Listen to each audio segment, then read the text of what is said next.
the moon. Take flight, can't lose.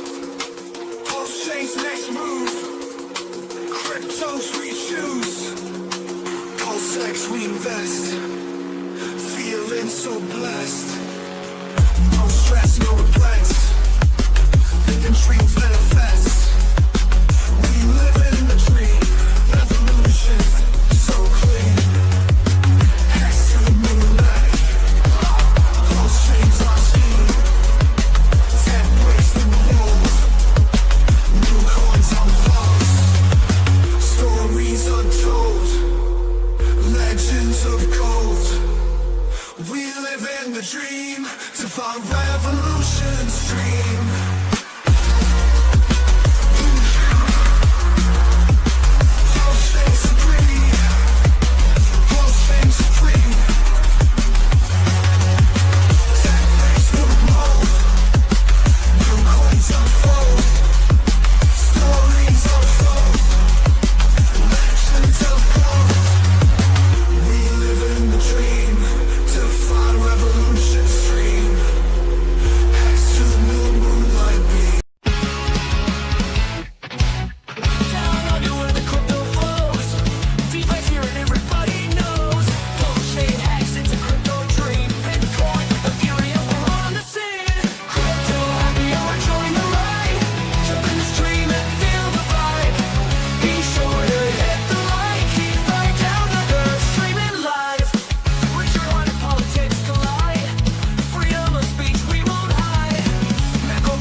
G'day. Welcome to the Crypto Happy Hour, and g'day to our special guest, KG, and regular everyday guests, Base Radiant and True Blue.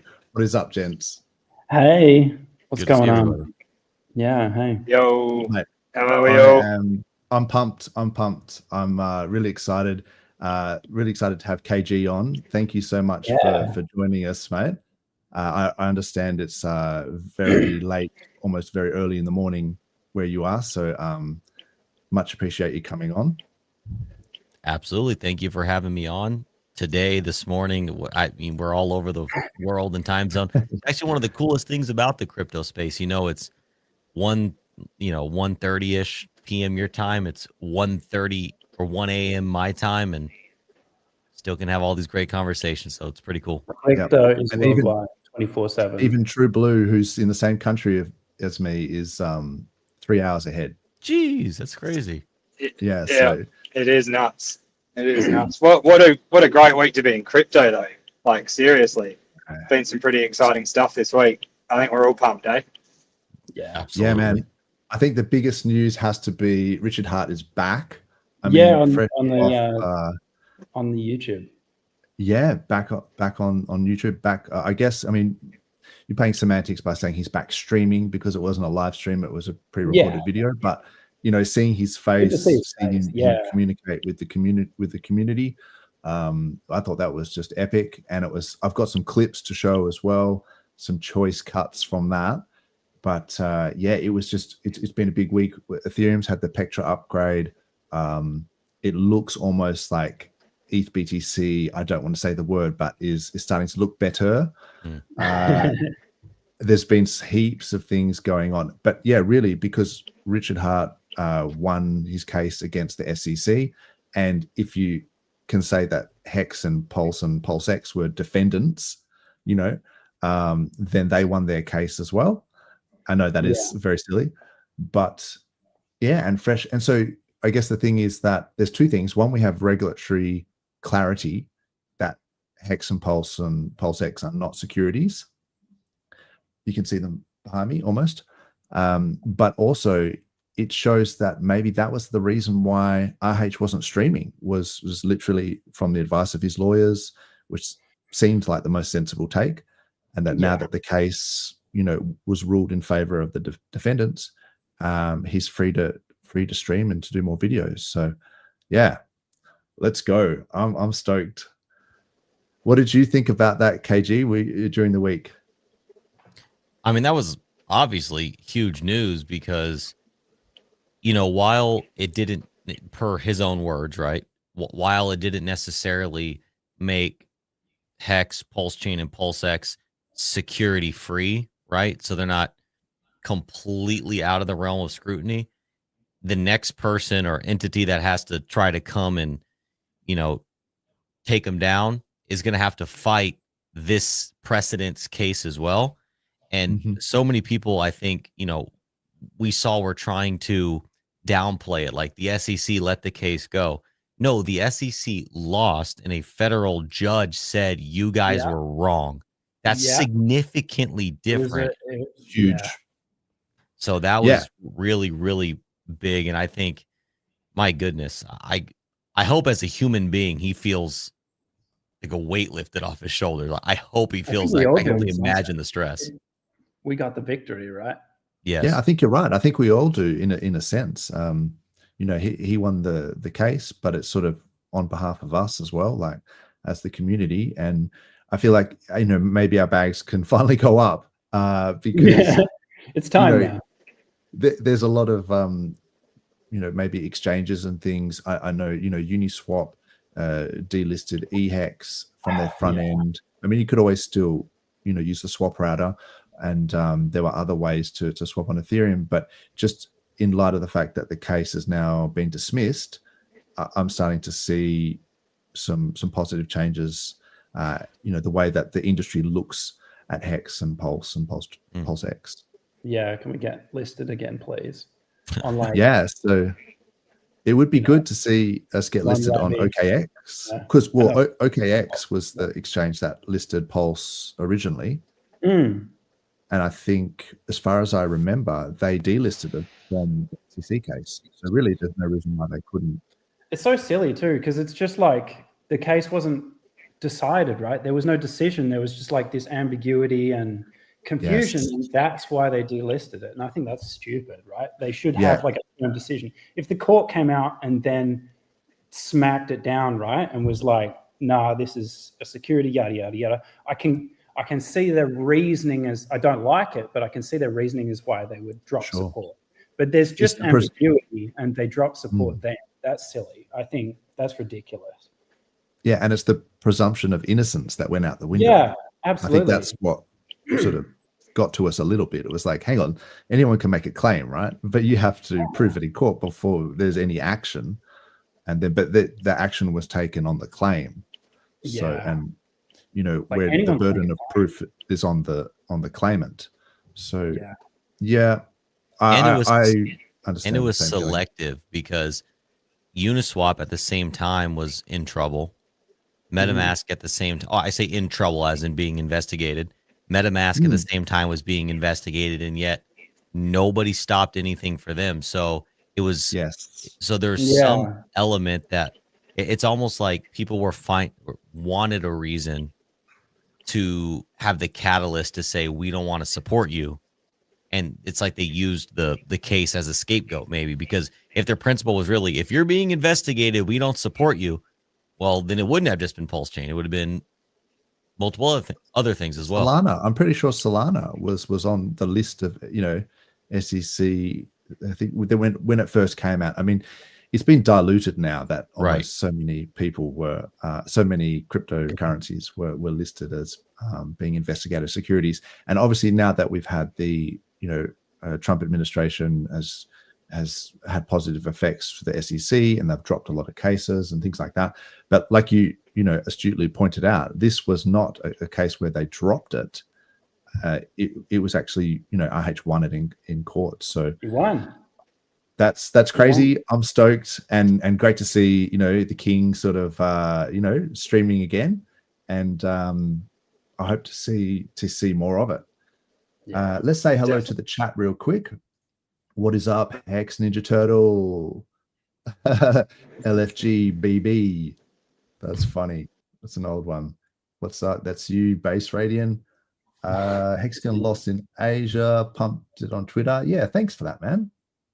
Yeah, there's a lot of KG fans out there. So, oh wow, Thanks, everybody. Very few can say they're doing as much for the community as you did. Like, you were doing a lot. Thank you for noticing and saying something. Oh, I noticed. I appreciate that. I wish I could be there with you almost, but like, I got things to do. But like, dude. Yes. I hear you. KG has been championing the chain since day dot. And I also wanted to be one of the first people to thank you in, face to face, and to thank Internet Money as well, because I hear that the DEX screener links are now going to PulseX rather than going to GoPulse. Is that correct? That is correct. Yes. And so with the Internet Money wallet, we actually work relatively closely with DEX screener because we use several of we can nerd out on it if you want, but Sure. for high level, we use a few of their services for our services in app, like pricing, like getting logos for some tokens, things like that. So we've been working with them on a dev level.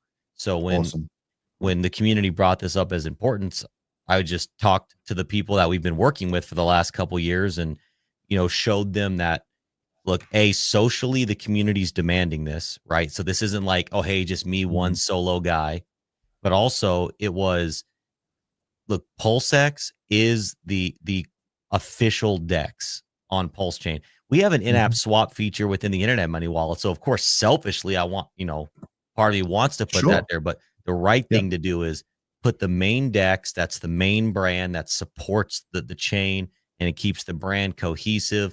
And then also the main PulseChain team doesn't have to worry about anybody doing weird stuff. PulseX is there. The brand is represented.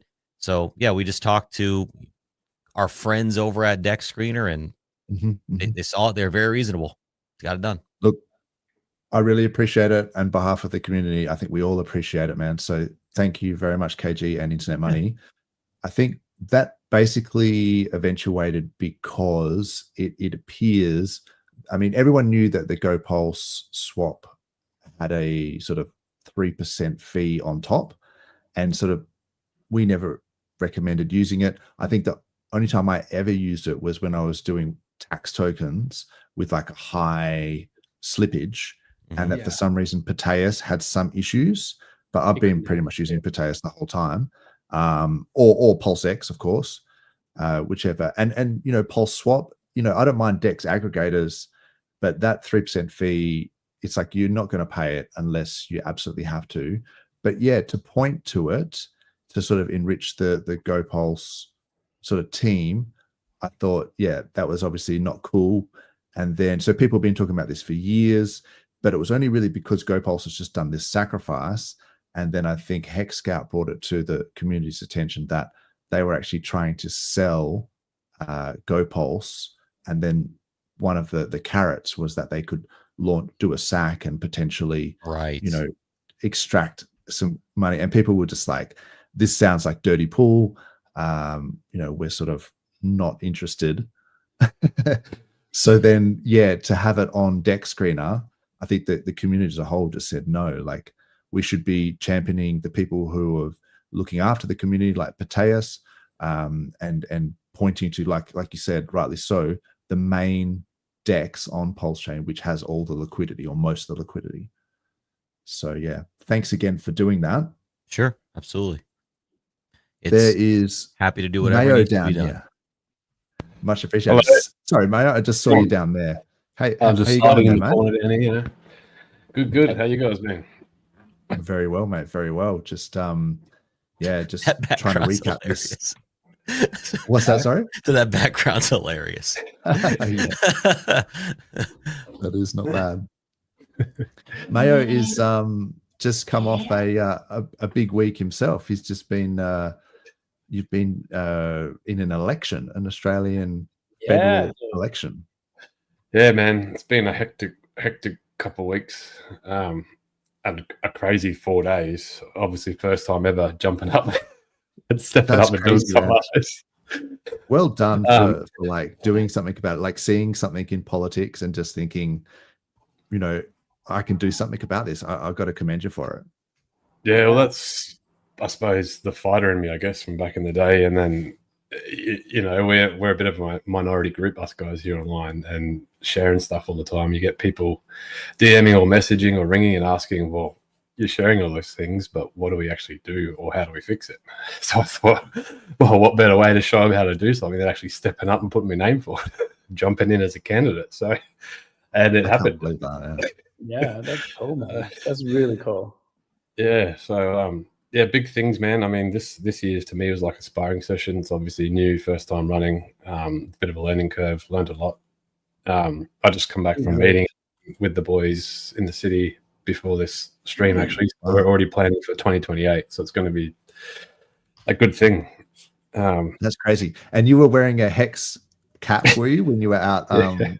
Yeah, one of the days I was. Yeah, on the busiest pre-polling day on the Friday, I had my HEX.com hat on, and I still have a bunch of cards from I found when I moved house recently, actually, from T-Bird. I have a Hex business cards.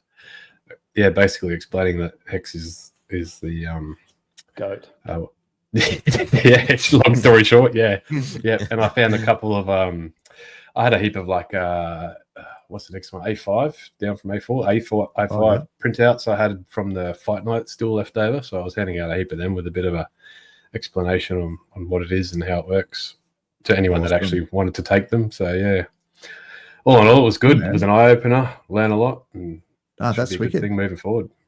And did you see the last week I did the MMA Down Under with Don Marfan? Did you catch that? No, unfortunately, that was my busiest day out and about, and I haven't sat down to watch it yet. But hopefully later tonight, I'll play catch up. Yeah, sick. Yeah, I was just trying to get this out there to a new audience, you know, as the channel, like to get this out to UFC fans, because there's obviously we're all, you know, into crypto. We all know what's up, but there are some people out there that may not be. So I was hoping to, you know, tag a lot of, you know, UFC and MMA fans. And so it was pretty good feedback. I think people enjoyed it. But yeah, it's like we're doing our best. We've been, I guess we have been marketing in our own way. But, you know, it's good to see Richard back, like after 88 weeks or whatever that we've done in a row, to sort of hold the fort a little bit while in Richard Hart's absence. To see him come back now, that's like, I'm pretty stoked about that. Yeah, I mean, it proves how strong our community is. Like that, we've stood up, we've stood our ground, we've been here the whole time. Yeah, I mean, a few of us have disappeared and hid in the meantime, but you know, a lot of OGs are still here, still talking. Most of us are still here, man. Most of us have just been waiting for some green dillies so that we've got something to cheer about. Yeah. And that now we're starting to see it. You see the energy sort of shift a little bit on X, and people are starting to, and we've got some really good sound bites now. Like we can just be like, you know, RH beat the SEC. And I've got some clips here, which I think is really cool. But I'll just say hello to the chat. There might be some new people here. Alsamac. What's up, Alsamac? What is up? Good to see you. Good to see you. Clintrons. Good Arvo. Pesky Girl. Great night for a great stream. Oh, that's nice. Klaus. There you go. I think you've streamed with Klaus before, KG. I think maybe on one of the PulseChain conferences. Yep. I think on the last, well, not the last with RH Max, but the last Maddie PulseChain conference, I believe we streamed there. Awesome. That's my wife. That's my wife, actually. Hello. Oh, wow. Great to have you here, AG. Thanks for joining us. And appreciate any like and subscribe. We'll even take wives and family members. I just liked and subscribed to you guys as well. I didn't realize I wasn't. That. So, no, that's wicked. Thanks very much. And then and share the post out if you can. You know, much appreciated. Oh wow, so I might be a bit behind the chat. Yes, guilty to it proven innocent. That was the way that they were treating RH. I felt like he really got unfairly treated. I have to agree. And the jurisdiction that was the reason why they were able to get He the was case no, thrown out. I don't think it was like unfairly treated. I think it was like attacked, right? It's like a scarcity-based mindset of like, there's not enough crypto money for us all, so let's bring down people, you know? Yes. And, you know, we can look at some charts. I think people have been a bit short-sighted, sort of calling that the cycle is over and, you know, it's a bear market, all this sort of stuff. We've been solid the whole time just saying, wait it out. We still, the 4-year cycle sort of peaks in November. So we're in May. So just cool your jets a little bit. There's a bit of time left, you know. Rapid unbox. I have been highlighting PulseX for a while. Interesting. Yeah. The buy and burn is crazy. I mean, it's got a lot of things going for it. It's one of the only RH tokens that is deflationary, I believe. So you could argue that the hex inflation is decreased with the yield being paid out to stakers has gone down because of the OA stakes. But yes, PulseX is actually deflationary. So it does have a lot of things for it. And I think the feedback loop as well with PulseX is that the more volume you get on chain, the more viral we become, the more people buy on chain, not even necessarily PulseX, the more it buys and burns PulseX. So it really does have a good feedback loop. While we're talking about PulseX, what's your thoughts on the Binance post with the 2 lightsabers?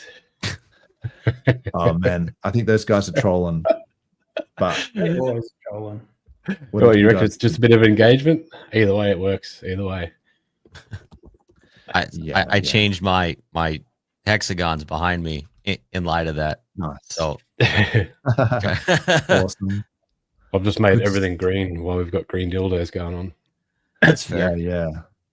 Look, I mean, we've still got a long way to go, so I'm not going to be playing that Pump It Up song for a while. I still feel like we've got we're still a while away from Pump It Up. Forgive me for my FUD over here. Sorry guys, forgive me. Sorry. Oh, that's right, the FUD, the sort of red light there. Sorry for the FUD. My bad. Nah, that was just part of the PulseX, the candles. That's all. What is up, the Mo, Shaggy Doo? We've got so many people in here. It's going to be hard to catch up with everyone here.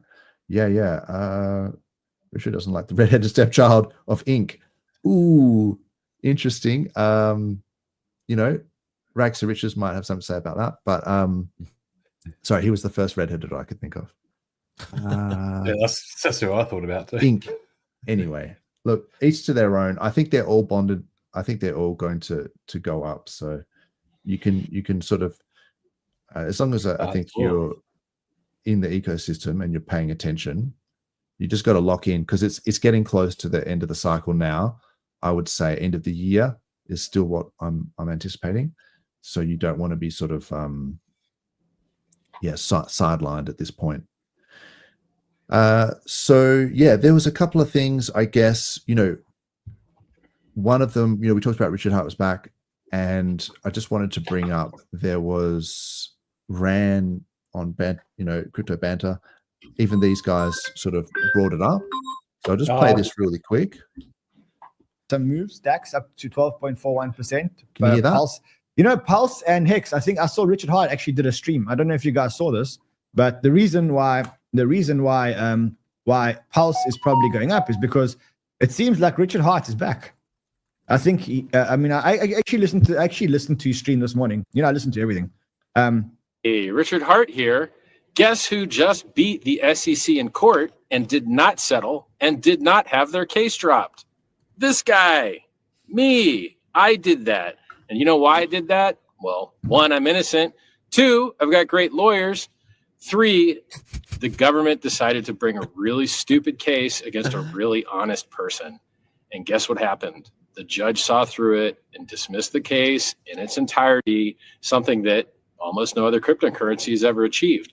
And they didn't just charge me. They charged me, Hex, PulseChain, PulseX. They actually charged software as a defendant. Can you imagine that? Can you imagine math that you can run at home and execute on your own? So Richard Hart is back, and that's why Pulse and Hex are actually moving. generally, let's just quickly just jump to the stock market. That's interesting, isn't it? So shout out to Ran, the crypto banter. That's that's interesting to see. That's all they needed was just a little soundbite. Oh, Richard's back. Did you say? Oh, he's back. He's back. Oh, he's back. So then, yeah, I feel like that was a pretty cool little soundbite, and there's quite a few other ones as well where he talks about not doing a Satoshi. So there's been a lot of people kind of just fudding, I guess, just saying that he's doing a Satoshi, or in Australia we call it KG, we call it doing a Harold Holt, because we famously have a prime minister, Harold Holt, who went for a swim at the beach during office, like while sitting as a prime minister, went for a swim and then just never came back. Like literally no one ever saw him again. Like some clothes washed up on shore. He just got disappeared? Yeah. He just straight up disappeared. Oh my God. Oh my. Just whoever didn't like him, I mean, geez. Wow. Was he hated? He was well, I don't know. It's a little bit, maybe that's another stream. Before my time. Maybe we could talk about that at the end. But sorry, base radiance, say again. It's such a joke. Like, we laugh about it all the time, but like you think about other assassinations like Kennedy and stuff like that. That's huge, right? But here we just laugh that off. Like, hey, well, everyone just assumes a shark took him, right? Yeah, everyone just assumes that he got done by a shark. That they were like, it's just classic Australian. Like, it's interesting. But you can use that, right? Feel free to use it if you're American or whatever, and say you're at a party and then you don't really want to say goodbye to like 50 people on the way out. You can just say to your wife, should we just do a Harold Holt? And that's it's like a verb, like doing a Harold Holt just means just disappear. Just smoke bomb them. We just say, hey, do you want to leave? Yeah, no, we have to make it rhyme. That's cool. I like it though. I like it. I'm gonna use the Harold Holt. Yes. Yeah, we're gonna do a Harold Holt or what? I like it. And it kind of rhymes with bolt as well, so it's kind of like a bit of rhyming slang. But so Richard, I don't think was ever going to do a Harold Holt, but that's what people were accusing him of. I guess is what I was saying. So yeah, he came back. There would be some question as to whether his Twitter account was actually him speaking or whether it was AI or someone else. We still don't know that for sure, but we know that he is still alive and that he's doing videos and things like that. And that's more than what we knew like a week ago. So, yeah, we can. Okay, I'll sprinkle some of these. I feel like there was a few videos, a few nuggets of like in his thing. So I'll just play a couple of them and get your thoughts on them. There's no like self-awareness in this industry. They don't realize who the good actors are. I'm a good actor, and a lot of other people out there are not. So with this new regulatory certainty, either people are going to work with us, because I mean, what's missing, right? You've got a unique product and a unique feature with time locking and Hex. You've got a faster, cheaper Ethereum in PulseChain that has higher throughput, lower latency, lower fees, and none of the L2 vampires. Hey guys, you tried the L2 thing. It didn't work out, huh? You regret that now, don't you? Yeah. Come to an L1, come to PulseChain. It's more secure, more composable. It's the idea that they incentivize people to steal brand awareness from Ethereum using L2s and then fracture liquidity and then introduce latency and then introduce massive risk. The majority of these L2s, the vast majority, if they turn off their centralized sequencer, you can't transact anymore. Your money's gone. Bye-bye. Are you in blockchain for trusted counterparty risk? I'm in blockchain for trustlessness. I'm in blockchain for permissionlessness.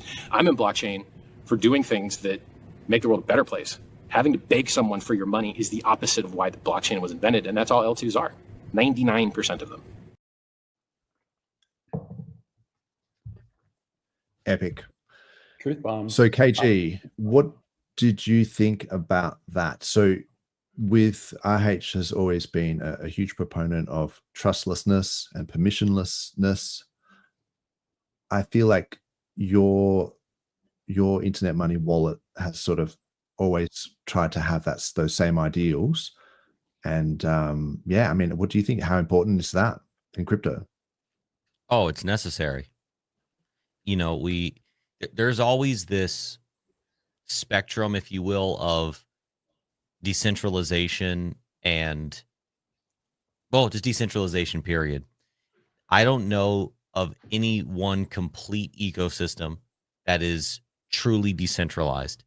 If anything is closest, it's probably Bitcoin as an entirety of an ecosystem. But as institutions come in and are hoarding more and more Bitcoin, it's actually becoming more centralized.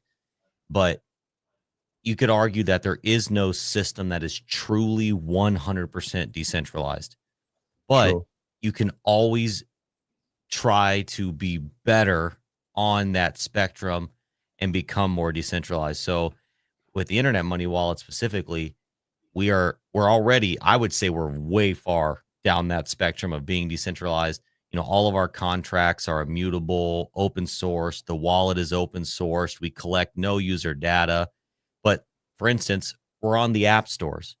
Those are centralized fronts. So you can't really make that part decentralized, right? So there's always this balancing scale. But those absolutely are core and principal tenets to crypto. Richard's on the money. It was one of the things that inspired me about him. Listening to him early on was he got it. You know, he was preaching those things in a space where people pretend they care about those things. They'll say them like memes, but they don't. They're just talking points, right? He was actually in that time taking steps to do that stuff. So that's one thing I love about this community, is that we're always trying to propagate those healthy crypto practices, and that's the way we're building. Yeah, man, that's very articulately said. So thank you for saying that. And I noticed that, you know, there was a mention That's of internet pretty money wallet cool on the front.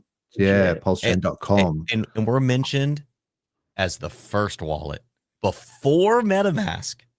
It's Yes. well deserved, though. Pretty and cool. It's about time. Thank you. time. Thank you. Hey, True Blue. Good to meet Hey, you. hey, good to see you I properly. was just going to say, True Blue, g'day, good to see you. Snuck in the back door guys? there. How you going, man? All good. Going good. No, feeling awesome. Yeah, that's pretty epic. So the whole PulseChain.com had the website was being updated. I think it looks amazing. I'm really stoked with it. Very clean, you know, very straightforward. You can bridge, swap. Well, that's a cool little feature. Launch your That own seems new. Yeah, tokens. the little animations. Yeah, I've never seen that.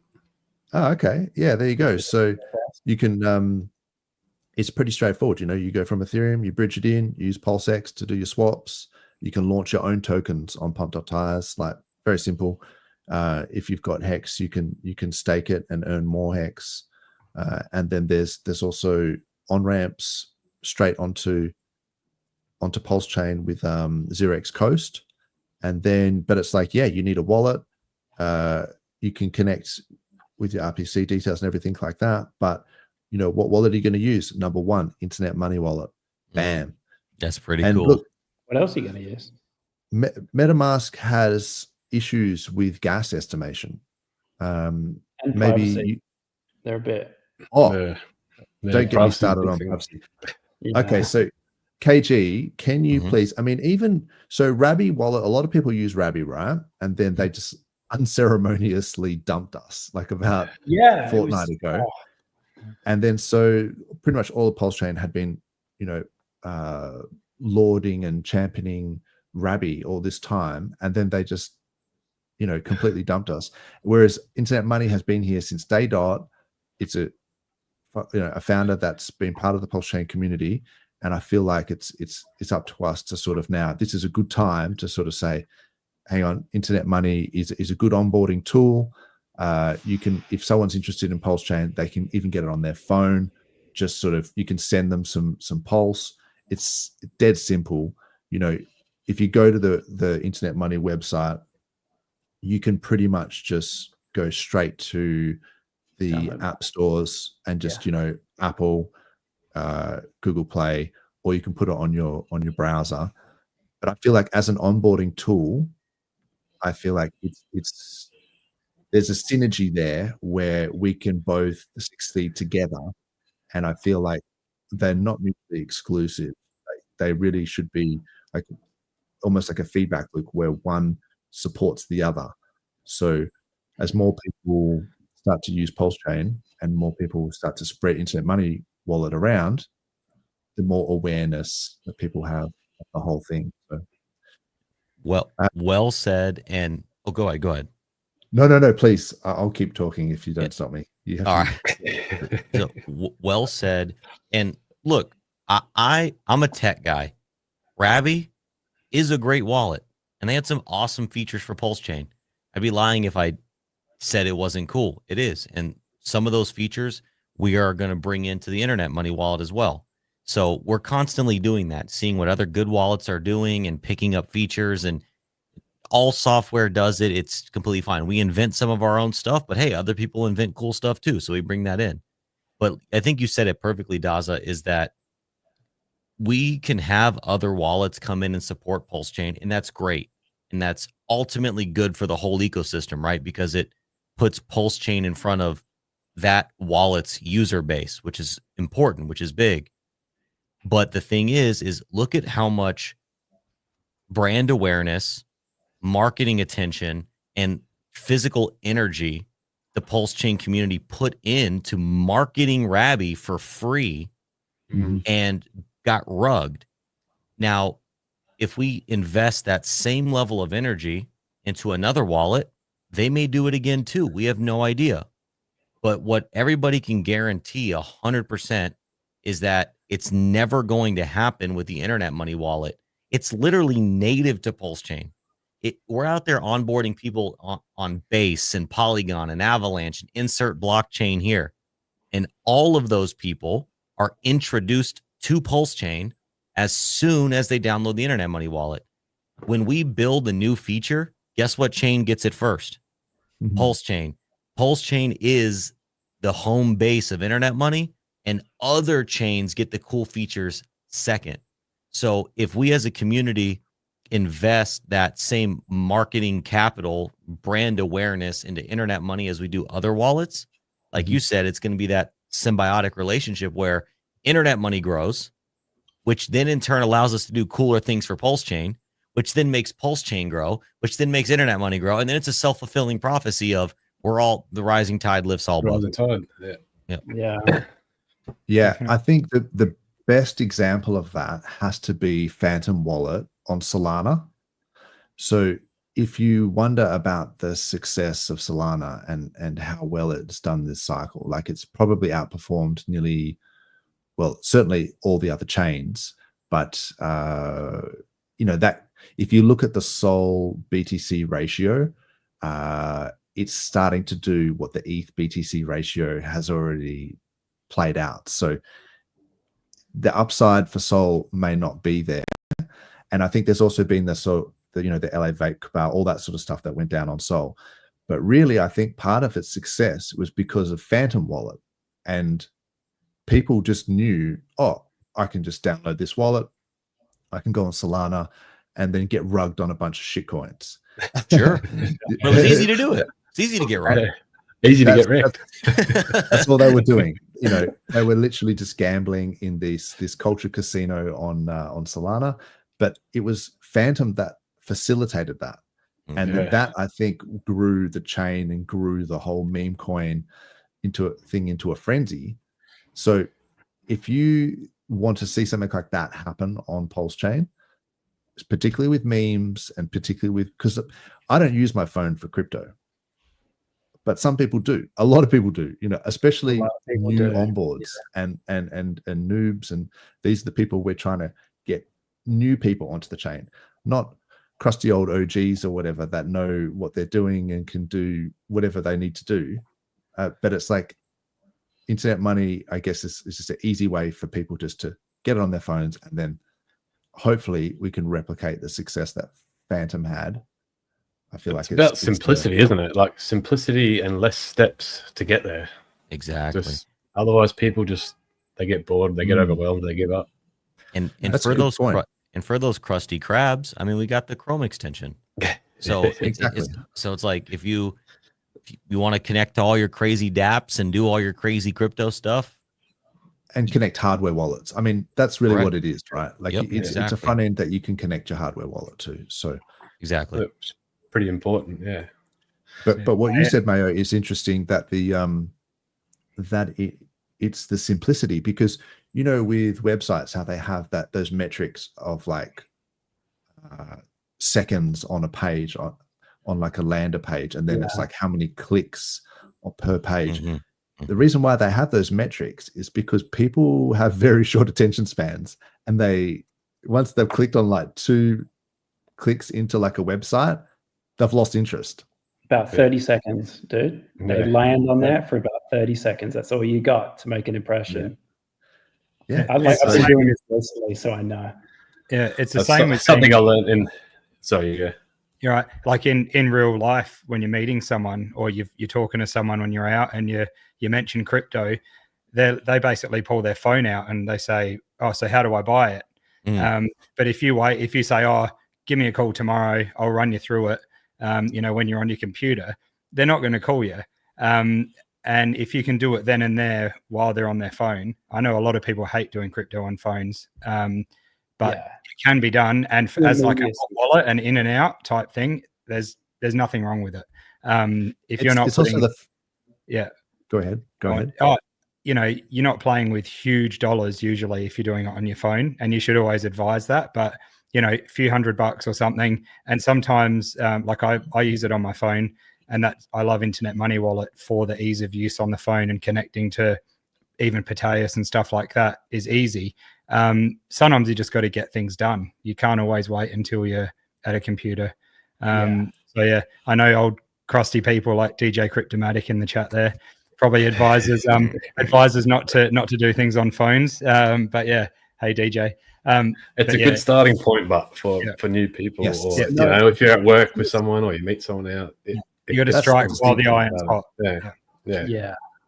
Well, and to that point too is, so you can have a setup where, sure, you can have your vault and you can have crazy security feature, and your mad gains can be over there.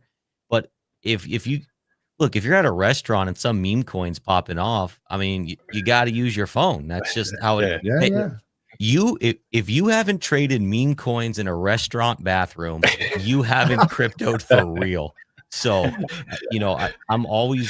I use my phone all the time, but I also have a whole other setup. So one really cool thing about the Internet Money Wallet is, like, let's say we're talking about PulseChain specifically. This is true for 25 different chains right now, but PulseChain specifically. In many jurisdictions, people can download the wallet, pull out their debit card, use Apple Pay, Google Pay, and buy PLS directly. So you can onboard somebody into PulseChain through the Internet Money Wallet in less than 5 minutes. Now, let's say they're in a jurisdiction where the direct to Pulse doesn't work. They can simply pull out their debit card, Apple Pay, Google Pay, buy some ETH, buy some BNB, whatever. And then we have a feature in the app called Change, where they can just straight swap that for Pulse. So you can still onboard them into PulseChain from their phone in less than 5 minutes. That's awesome. That's amazing. Yeah. And there's also, I guess, if people want to help out with onboarding and friends or whoever they meet, taxi drivers, it's like Uber drivers. If you have a wallet, so I mean, I'm pretty sure I still got it. It's just like Dozza.pls. And so I set up that wallet so that it was not connected to any other wallets. It was just like from an exchange to this wallet. It's a public address. So if someone needs some Pulse to get started or whatever, it's just like I can send from that wallet, and I'm not going to dox all my other wallets. So it's like, if you just need to send someone whatever, you think, here, look, I'll send you 1 million Pulse. Like, what's your address? And then they've got the app. They just send me your, copy the public address, and then I'll just send you it. So that way you get started. Then you don't have to worry about, that you're going to dox your other wallets or whatever. So you can help people in that regard. And I like that idea that you can just be like, here's my public address, whatever. And then it just gets them into the idea. And oh, what's this swap feature? And then what's this, time thing? Like, so maybe you can tell us, KG, you've got this, the time token. Mm-hmm. This, it sort of acts almost like a dividend where you get pulse over time. Is that right? Yeah. So high level overview of this is, so we have an in-app swap feature in the Internet Money Wallet on Android, iOS, and Chrome. And I know some people have a resistance to swapping in apps, but especially on PulseChain, we are actually, you could argue, the best place or one of the best places to swap, because we search more liquidity than anywhere else, including Pateus. Again, great product. But when you do a swap within the Internet Money Wallet, we get a quote from Pateus, as well as 14 other dexes, which include 5 fork dexes from the Ethereum fork. So we have front ends that you can't even access anywhere else. So basically what happens is you say, hey, I want to swap token A to token B.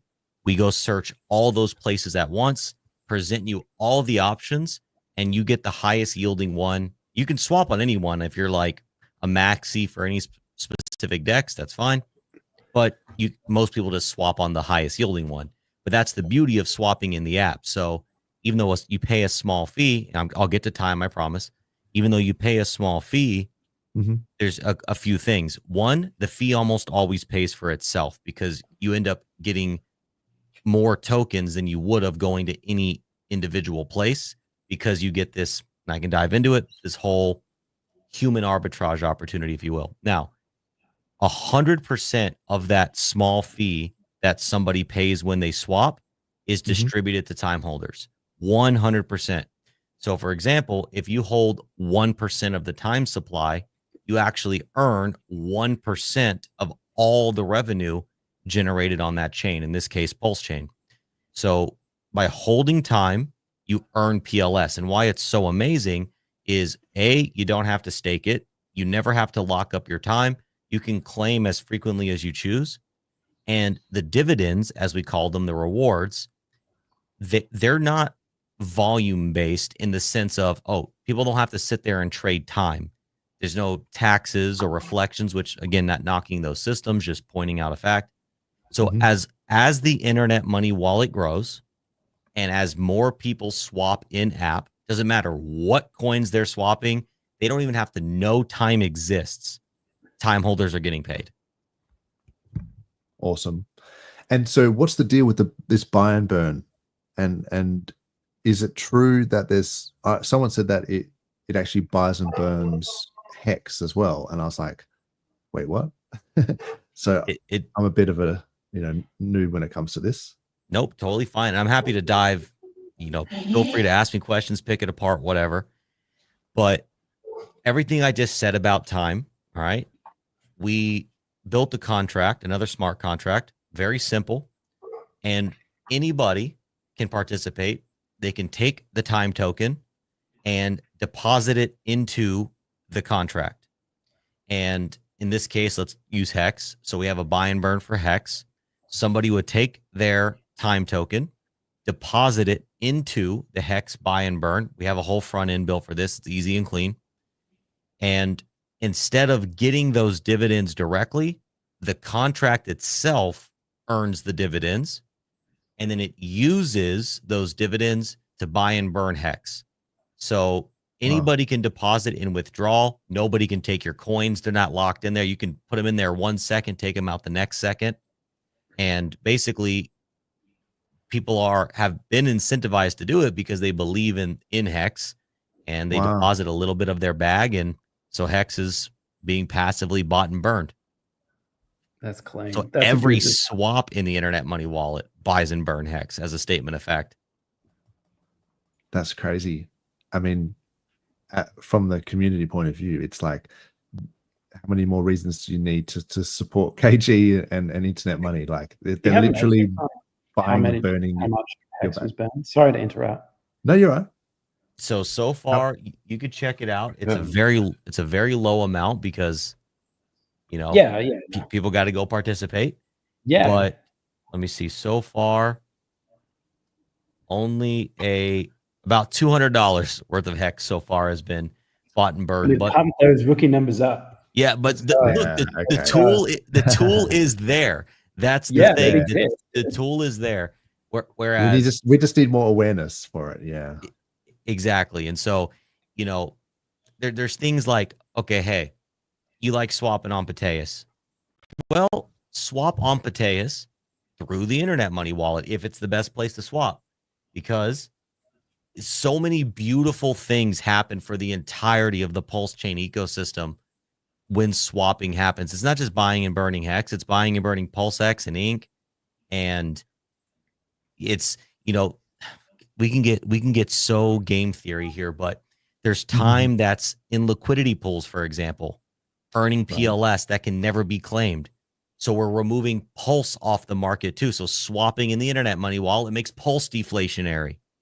The community gets paid. I mean, there's so many bullish things that happen, and swap volume has been steadily going up. So we've seen these buy and burns becoming more powerful. We've seen more Pulse getting locked up, and we actually have a live stats page at, here, let me see. Oh yeah, I can share my screen. Or yeah, you go ahead. I'll walk. So just go to click on stats. Yep, perfect. Yeah. So you can see the wallet downloads there is the first stat that's presented. But for example, if you switch over to this leaderboard, we just launched this. I'm so bullish about that. But okay, so one cool thing you can look at here is click on PulseChain. Yep. And then, for instance, click on 90 day. Yeah, 90 days. On 90 days, isn't it? Yeah. Yep. On 90 days. Yeah. So click on 24 hours, for example. Okay. So you can see in the last 24 hours, $220,000 was swapped using the internet money wallet. And you could see how many swaps and how many addresses participated in that swapping. Wow. And you can see also that in the last 90 days, time holders were paid $113,000 to the right there. Okay. And, yeah. Yep. And go down a little bit more as well. The unclaimed dividends. So right now in the time contract sits $160,000 waiting to be claimed by time holders. And the thing is, some amount of that number will never be able to be claimed because it's being held by contracts that don't have the ability to claim. So we don't know that exact number. It's pretty abstract to calculate, but basically time holders are always earning. And now if you scroll down a little bit more, another cool stat I want to show you guys. So this, even if you don't really, let's say you don't care about internet money, fine. You know, you're missing out, but fine. So this board here is actually a pretty cool vitals check on the entire PulseChain ecosystem. So you can see that you can sort by token, by address, or by DEX. But for this purpose, let's use by token. And if you click on network right there, the little yellow network button, just select PulseChain. And let's click on total and just do 24 hours. So what you can see here is these are the tokens through the internet money wallet that have been bought and sold in the last 24 hours. And the internet money, what we've noticed over these last few years is that it's always a microcosm of the macrocosm. So even though this is just our community doing this, this is still representative of what's happening in the overall ecosystem. So you can see that Pulse is dead even. Wrap Pulse, so people are selling their Pulse actually, and they're effectively buying PulseX because you can see the sell volume on Wrap Pulse is 51,000, but the buy volume on PulseX is 51,000. So, and look, we've seen major green candles on PulseX today, so that lines up. So you could use this leaderboard to really get a vitals check on the whole system in different time frames. Awesome. Lots of cool stats. That's pretty internet cool. money. Yeah.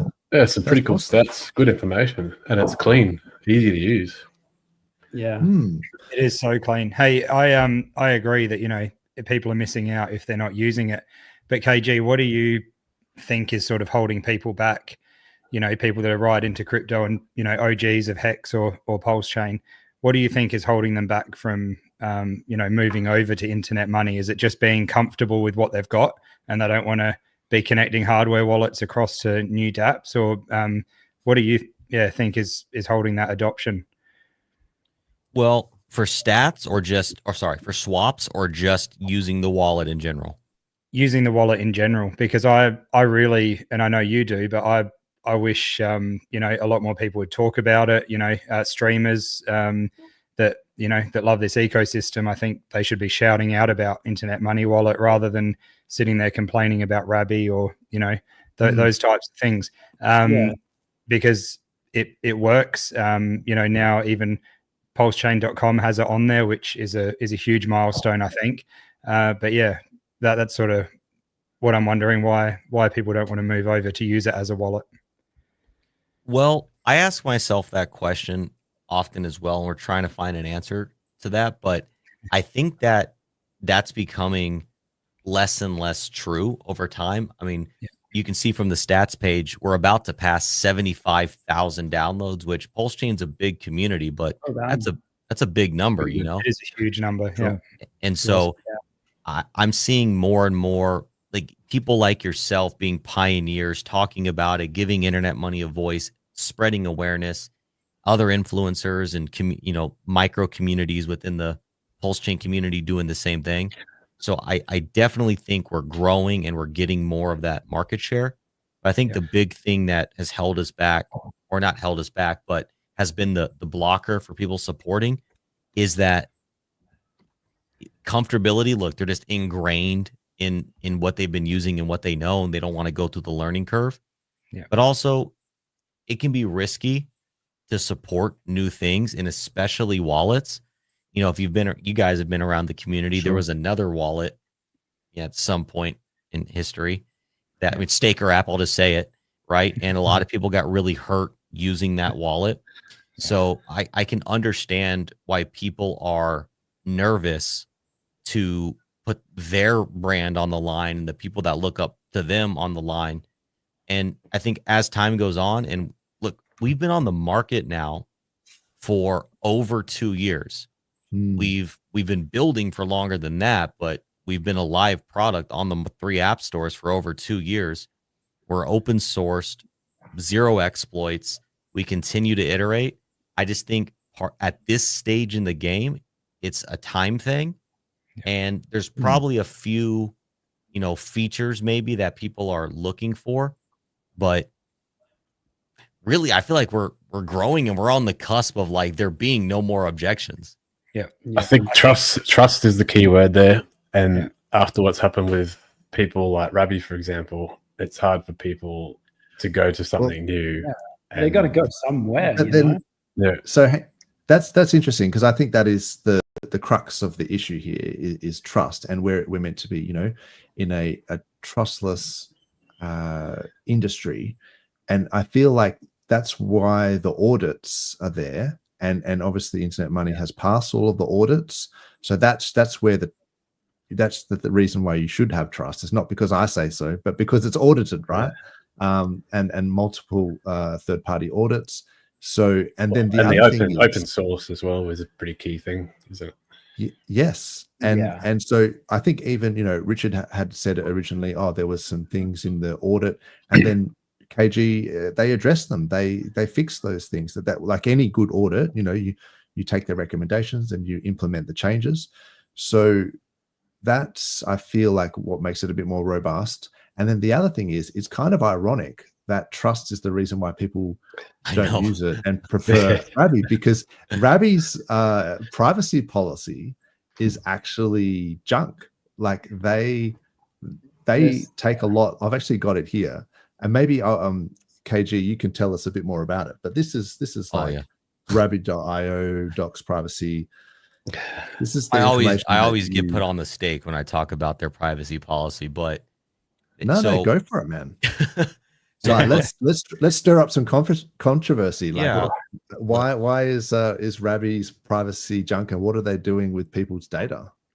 So I actually, when Rabby was favored by the community, I went on this spiel for a little bit. I just stopped talking about it because I learned that people actually don't care about privacy. Most people do not. That's right. And so I was like, okay, well, I'm giving factual information, and they're just saying, "Oh, KG, you're a wallet guy."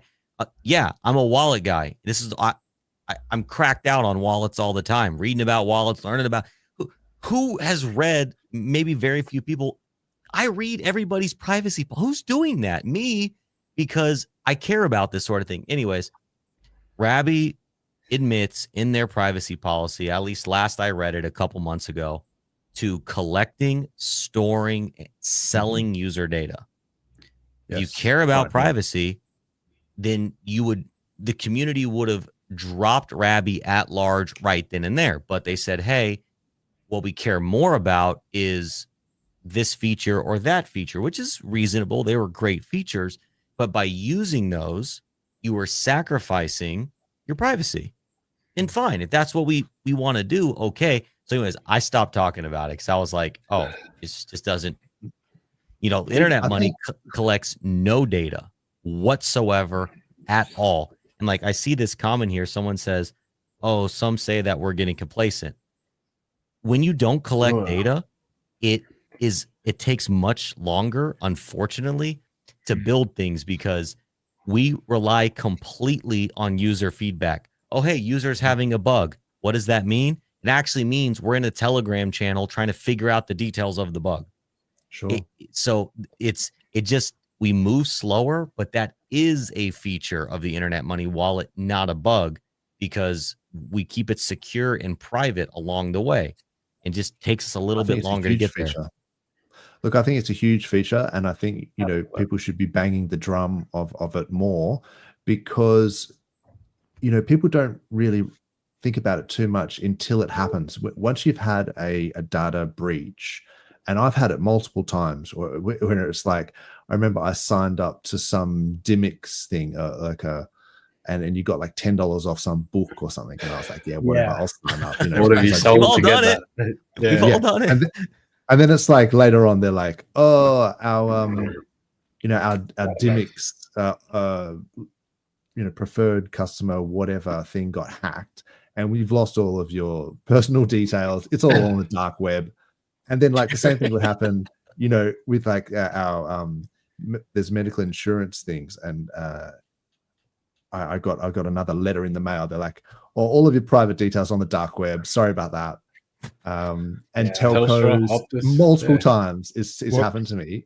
Did you see, speaking about the data and obviously combining the political stuff I just did, but a hot topic for me in the political thing was obviously Clive Palmer sending out text messages to everyone. So what I did to turn that around on people that got very aggressive against me was, well, do you realize we've now brought to light that you sold your information and your privacy out by signing up to telemarketing things? Or, for example, I've signed up to Maya One. I get a birthday discount or $10 off this time. But who gets your information by you doing that? So you might have saved $10. Now you're receiving all these text messages, and now your data's out there. So it was a good database. It was a good. I tried to turn around a very big negative into a positive when people would come up very aggressively talking about it, educating on privacy. I think it was RH that sort of said that the only way to not have your data propagate and get given out to subsidiaries and affiliates and things like that is if you just don't store it in the first place. Like, there's no reason for you to have this honeypot of data on everyone and go, don't worry, our service is secure, everybody, because it's been 3 years and it hasn't leaked yet. And then in 4 years, it does get leaked. Well, it makes you a target, doesn't it? Yeah. It will always leak. And you even have, in the Rabby example, they tell you we're going to sell it, or we reserve the right to. So even if it's not a leak, it's a leak in the sense that they're going to profit off of it. So there's a saying that if the product is free, you're the product. And that is why so many of these apps and services, they collect your data, or like in your case, that book, they give you freemiums because they know that they're going to make more money having your data on a list and selling it to these entities. And so like in our case with Internet Money Wallet, we're an American company, and it's been, we were building during the Biden administration where people hated crypto. So we also set ourselves up to be compliant with the government, because at any point in time, being an American company, the government can say, hey, you have to comply or we'll shut you down. And so we can comply, give them all of our user data, which is nothing. We if we get data breached, it's fine. They take nothing.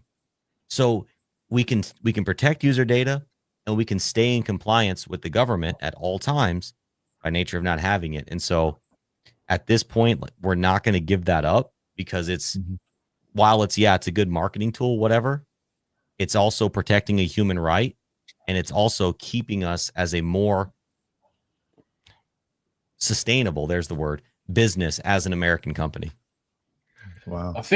Do you think you'd ever be approached by them in a way that they would, I'll probably asked this before actually, do you think they would ever approach you in a way of trying to be forceful in starting to collect data, I guess, would be the next question? Probably. There's been some talk in the, maybe in the conspiracy, maybe in the legislature, whatever, about requiring wallets, non-custodial wallets, to KYC. And while it's not the law yet, maybe it comes into play. And obviously we'd have to pivot then, right? Maybe we stop being an American company.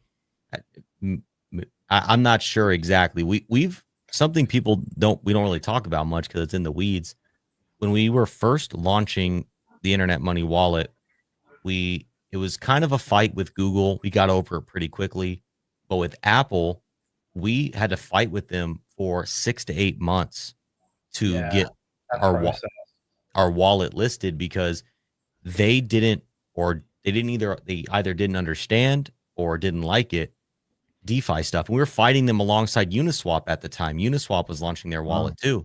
And so we had an international legal opinion. Some of the attorneys were actually from Australia as well, believe it or not.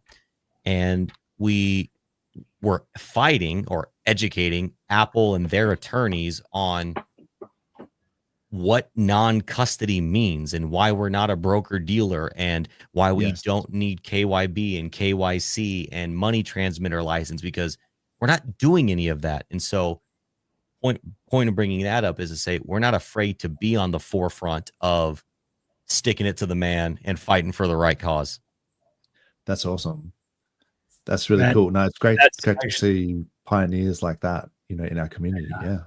Yeah. That's actually like a lot of hard work to stick to your guns and fight through that, because I know in this day and age, everyone just wants you to get in the rat race and just follow what they want you to do in line with everyone else, and to stand your ground, like similar to what Richard Hart does in the way of his the way he's built everything is just doing it exactly how he knows it should be done, and doing it for the right reasons. And that's harder work. So well done to you and your team.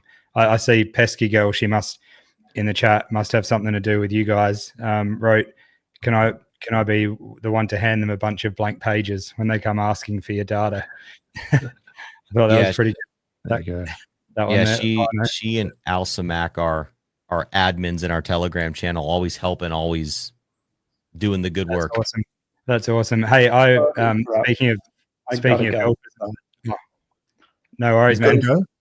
Yeah, I got to. Thank you so much. You guys are legends. You're all beautiful people. Good to see you. Later, brother. Thanks, man. Yeah. What was I going to say there? Oh, that's right. When I've seen people have issues, like I had an issue with something once with Internet Money Wallet, and just posted it on Twitter, and within like a minute I had a reply, and it was like, hang on a sec, is that one of those like MetaMask, automatic bot replies? And then I realized that it was actually, one of your actual team members. And that's just so good. So that's another thing that people aren't used to having, is a real a real person actually help.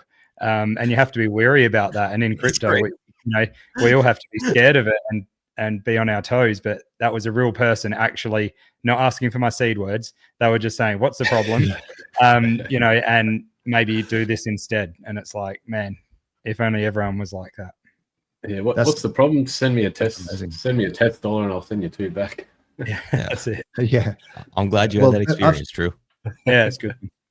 I've seen that as well, man. I've seen that as well, where someone's like going, "What is up with MetaMask? I can't get the gas estimations or whatever," and then like someone just says, try internet money, like and then they're like, "Well, how do I get it?" or something, and then KG's there, just going, it's literally just do this, and hang on, this is the founder or one of maybe co-founder, but yeah, it's like you have direct access to a founder here, and if there's things you don't like because I was in one of the chats on Telegram recently, and I said I might be chatting to KG. Does anyone have any things that they want to sort of say? And one of the comments someone said was, "Oh, I wish it had light mode, like instead of dark mode."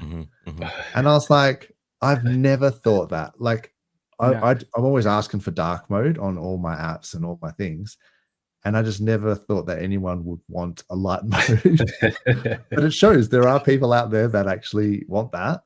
And then so you can go into the Telegram and you can talk directly to KG and badger him for a light mode if that's what you want. And maybe he'll do it, maybe you won't. No, we welcome that actually, because, if you build a token, let's say, all right, it's built, it's launched, it's kind of done. You kind of just tweet about it, stream about it, whatever. We have a piece of living, breathing software, and we're constantly, in software development, there's a concept called a backlog, and all of what you want to do goes in the backlog, and then you prioritize from the backlog into your weekly objectives, your monthly objectives, and so on, right? We have a whole, you want to nerd out on software development streams, we can do that too. But anyways, so our backlog is 10 miles long. So if we get a ton of people coming into the chat and saying, we need light mode, well, you can guarantee that light mode's moving up on the backlog. So the community demand actually drives, what we build most of the time. So it's like a triage where it's like, what's the most important? Exactly. And then what do the people want the most? Exactly. So if you have things out there, peeps, then and you want it to change, then get into the Telegram, check out, brother KDG on X, and I'm sure you can find all the links to the Telegram. It's probably on the internetmoney.io, I'm guessing, as well. Yep. Only there, please. That's scammers on make Telegram. Sure you get it right. Yep. Internetmoney.io right here. Only if everything official links from there. Yeah. That's always simple. Just going back to the adoption for Internet Money Wallet, what we're talking about earlier, I know that, coming up soon, we're going to have, people aren't going to have much of a choice but to go for it because they want to get onto PulseChain so quickly. We're going to have some, I reckon anyway, have some pretty dirty big green candles coming soon. And there's going to be people racing into, like you said, the restaurant toilets, getting Internet Money Wallet and getting on as quick as they can. So soon, I think the adoption is just going to happen so naturally like that, because they want to get on quick, and you can do that with Internet Money with the change feature and stuff. So and I just wanted quickly to say, so this person mentioned Hyper EVM. So because your cross-chain swaps in the app, are they all just EVM chains? Yeah. So can you go to Solana? So the wallet right now only supports EVM chains. We want to, and it's actually on the backlog, it is. Bitcoin, Solana, and Dogecoin are actually our 3 big targeted non-EVM chains. Sure. So our cross-chain swap feature, it can easily work for those other chains, but the wallet itself just doesn't support non-EVMs right now. We went Yeah. EVM first, and we're gonna branch out from there. Yeah. No, I think that would be, one of the things that I would put in there, because I feel like is a PortalX that does sort of cross-chain swaps for Solana to PulseChain. I think there's this Emperor Seal one which goes from base to PulseX to PulseChain. But yeah, so just having more bridges, more cross-chain swaps, I think it can only help. And in wallet, like I said with Phantom, that was one of the things, is that it would just generate, a different wallet address for the different chains, and you could just swap between. Oh, it's great. And for people who don't want to go on DEXs. So this was an interesting point, is that DJ Cryptomatic, shout out to him, he made a really good point on one of the conferences, that people sort of said, oh, well, it's all too hard to use, or people complain, I should say, that it's all too hard to use DEXs. And that he pointed out that a lot of the Solana meme coins, which was so, prevalent through all that massive sort of meme coin mania, they were all on DEXs, and people figured out how to use DEXs, and it was predominantly because they were using the in wallet swaps. And so the fact that people say, oh, we need to be on a centralized exchange for people to see us, it's like, well, not really, because people were trading, huge volume on Solana using DEXs, and they did it via the wallet, in wallet swaps. So it is possible, and it's proven that there's a proven case for it. So yeah, if they want it bad enough, they'll find a way. Yeah. Well, if they see a big green dildo, they'll want it bad. Yeah. And truly well said, Dozza, because I think that the 4 crypto nerds on this panel, the 40 plus crypto nerds out there listening right now, or however many it is, on the stream. I just looked on YouTube, but it says there's 600 live viewers, including the 600 live crypto nerds viewing this right now, and the thousands of crypto nerds in the PulseChain community. We forget that nobody actually cares about the intricacies of the tech. All they want to know is, I want to click pretty buttons and I want cool things to happen. And Phantom Wallet did that amazing. They went Coinbase, bought Sol, all the influencers unified. You could search, how do I get onto Solana? Every tutorial was showing you the same thing, regardless of who shows up. It was continuity. Buy Sol, send to Solana, or send to Phantom one time, and they understood how to do it. And there was pretty buttons, prices, green candles, red. That's all it was. I mean, yeah. And there would have been a better way to do it, with less slippage, paying less fees, and all this sort of stuff. But people were prepared to pay the premium for the ease of use, and they used it a lot. And they probably didn't even realize that they were paying fees, and they didn't care. Because they wanted to ape into their thing. Yeah. Like, our fee is 70 cents per $100. So, and again, 100% of that goes to time holders. If the thing you're buying, if you don't think you can make 70 cents per $100, and look, we can get into, sometimes the trade does it to where the fee pays for itself. So sometimes you're paying no fee or 20 cents or whatever. If you don't think at the base level you can make 70 cents per $100 on the thing you're buying, why are you buying it? Yep, exactly. So the micro fees, like, don't even in Phantom and in Internet Money and Insert Wallet here, they really shouldn't matter if you think the thing you're buying is going to do well anyways. Yep. People are happy to go to the shop there and pay with their credit card and spend like a $2 transaction fee for something. Exactly. Yeah, exactly. Yeah, all those new Square things, Square payment devices and stuff. The fees on them are hardcore. No one even knows they're there. It's like 3% plus 50 cents. Yeah, exactly. Yeah. It's an order of magnitude higher. So yes. Okay. And so, speaking of giant green dildos and getting adoption, this was Richard during the week. I'll just put this video on. $1,800 Ethereum sucks, especially when gold's at all-time highs, Bitcoin's nearing all-time highs again. Do I think it'll get back up? Yep, I do. Especially if institutions are buying, which they are. You know how many ETFs are there out there right now? Bitcoin, Ethereum. Those are the two large ones. So if your thesis is that institutions are going to be the guys that are buying, well, it's nice to have an ETF. Now, that being said, Ethereum and Bitcoin did really, really well before they had ETFs, when they had lower market caps, right? So take, for instance, the liquidity that you see in PulseChain, PulseXX. You know, you could get a God candle at any moment. You could get a giant green candle at any moment because it's easier to get them because it takes less economic energy because there's less of it for sale. You know, PulseChain has less inflation than both Ethereum and Hex and Bitcoin. But what has even less inflation than PulseChain is PulseX. PulseX has deflation. There's less PulseX now than there's ever been. And for the rest of time, there will always be less PulseX than there's ever been because it only burns and it can never inflate.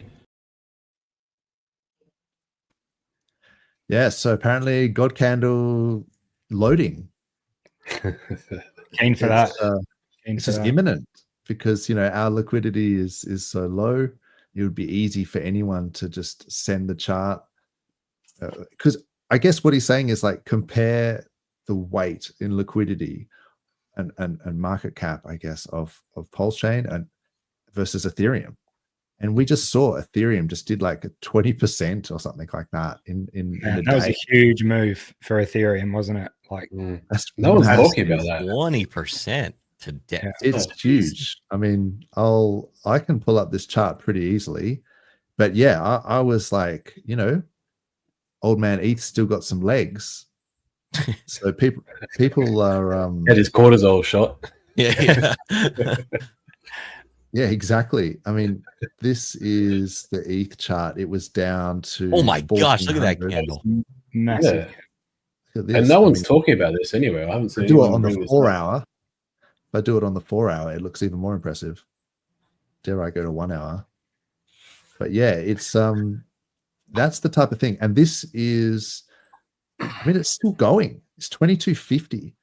Nice. And I mean, 2050? BTC, It's up BTC $200 since I looked at it a little bit this morning. yeah. BTC is 103 grand. It's Mhm. 103K. What? Like we saw it down to in the 70,000s with the tariff schmariff stuff. And it's like, you know, you need this wall of worry to climb all the way through the bull market. You always need people to tell you that it's over and that it's going to zero. And then, oh, guess what? It's not over. And it's like you need to be bullish in a bull market. And so for the people who sold, wrecked. And so yeah, Ethereum, this is just in the last, like this is literally 25% up in 8 times 4 hours, so 32 hours. So it's like a day and a half. Yeah. So and this has got a huge amount of liquidity.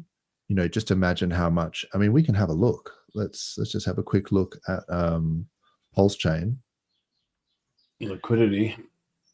If you go to the core coins, so yeah, ETH is up 18%. Pulse is up 4% for the day. Hex is up 5%. EHEX 10%. PulseX up nearly 6%. So these are just going to sort of get slingshotted, if you know what I mean. I feel like we are pretty much leverage on Ethereum, and we've also got the SAC wallets with 170,000 ETH.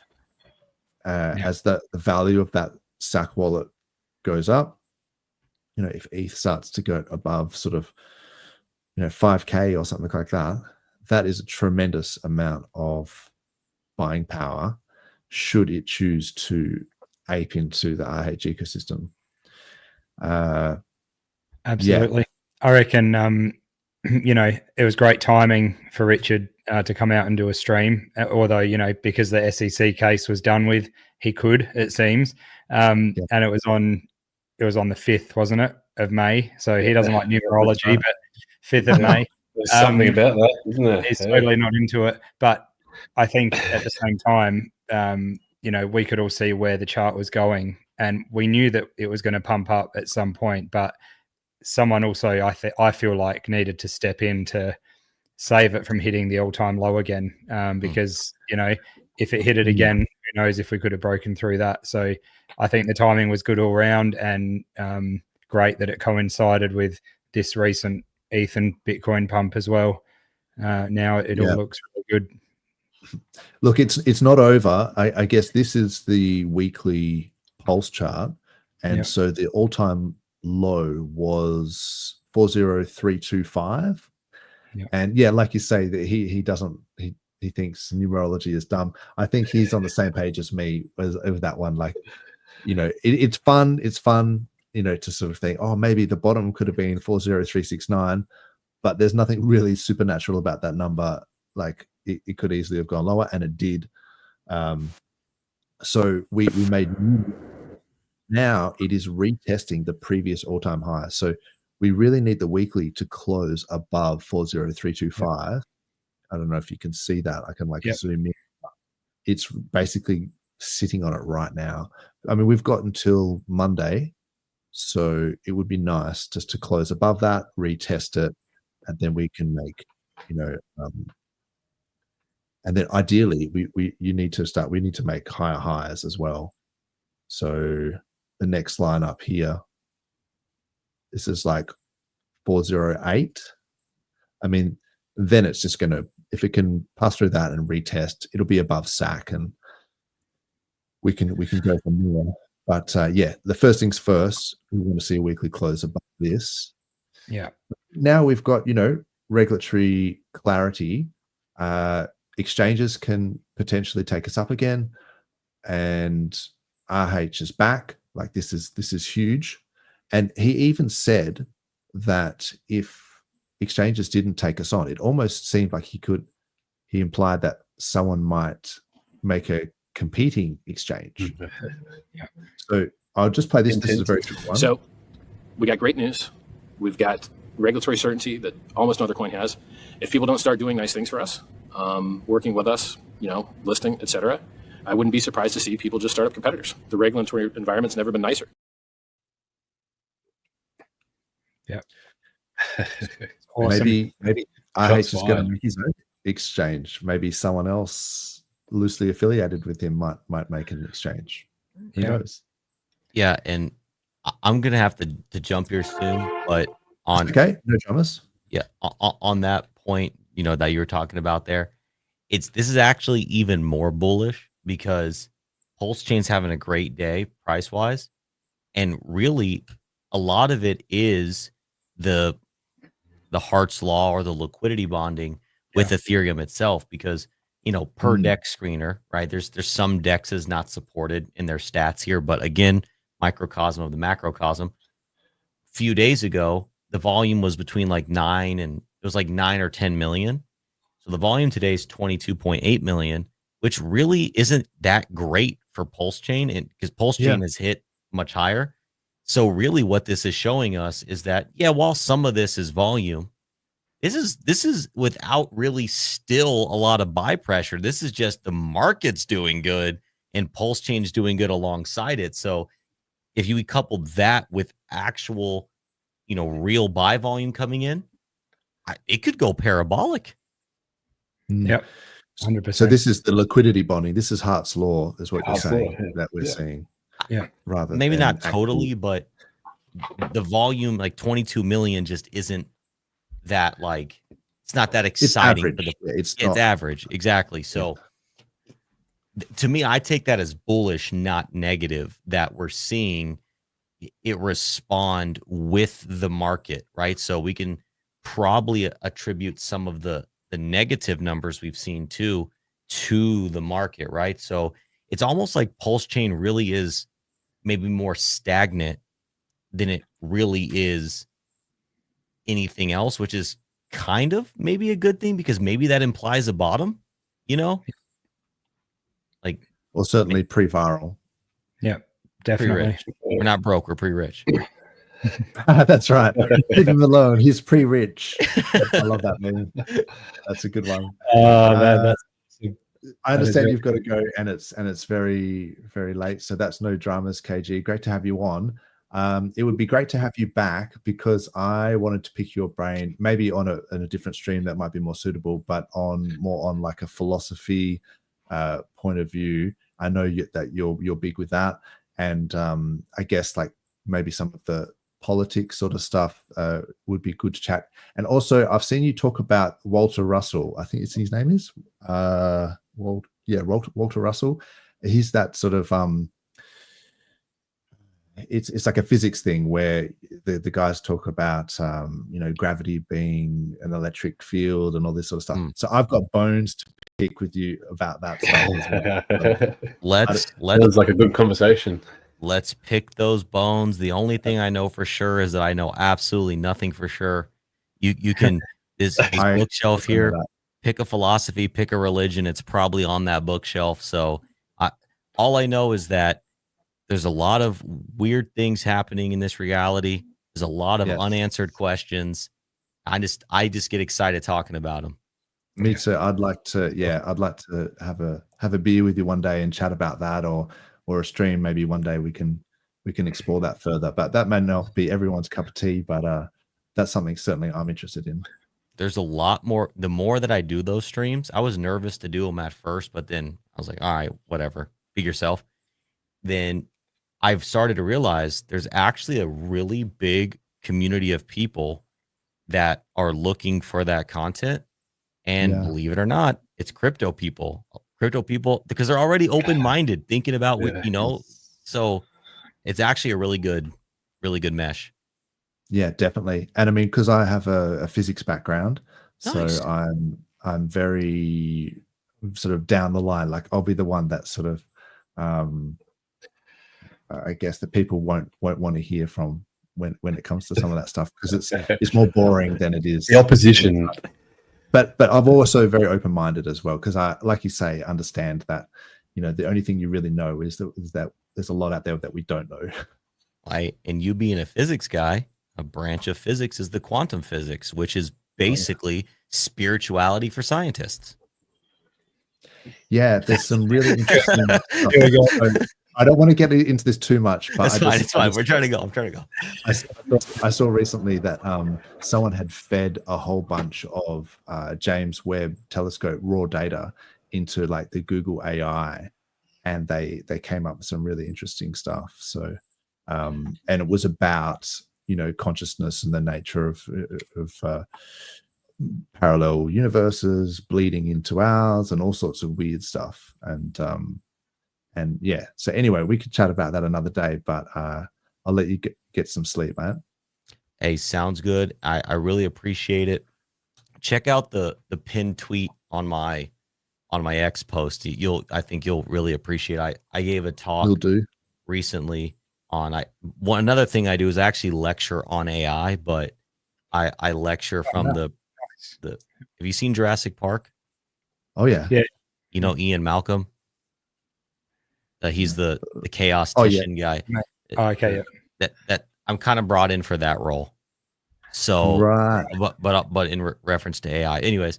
So yeah, that's the most recent. Click on that little white, that one there. Look at the title of that talk. Is artificial intelligence really artificial? Quantum boundaries of expanding consciousness. Yeah, look, that's I can talk about this stuff as well. Like I am a physicist, and nice.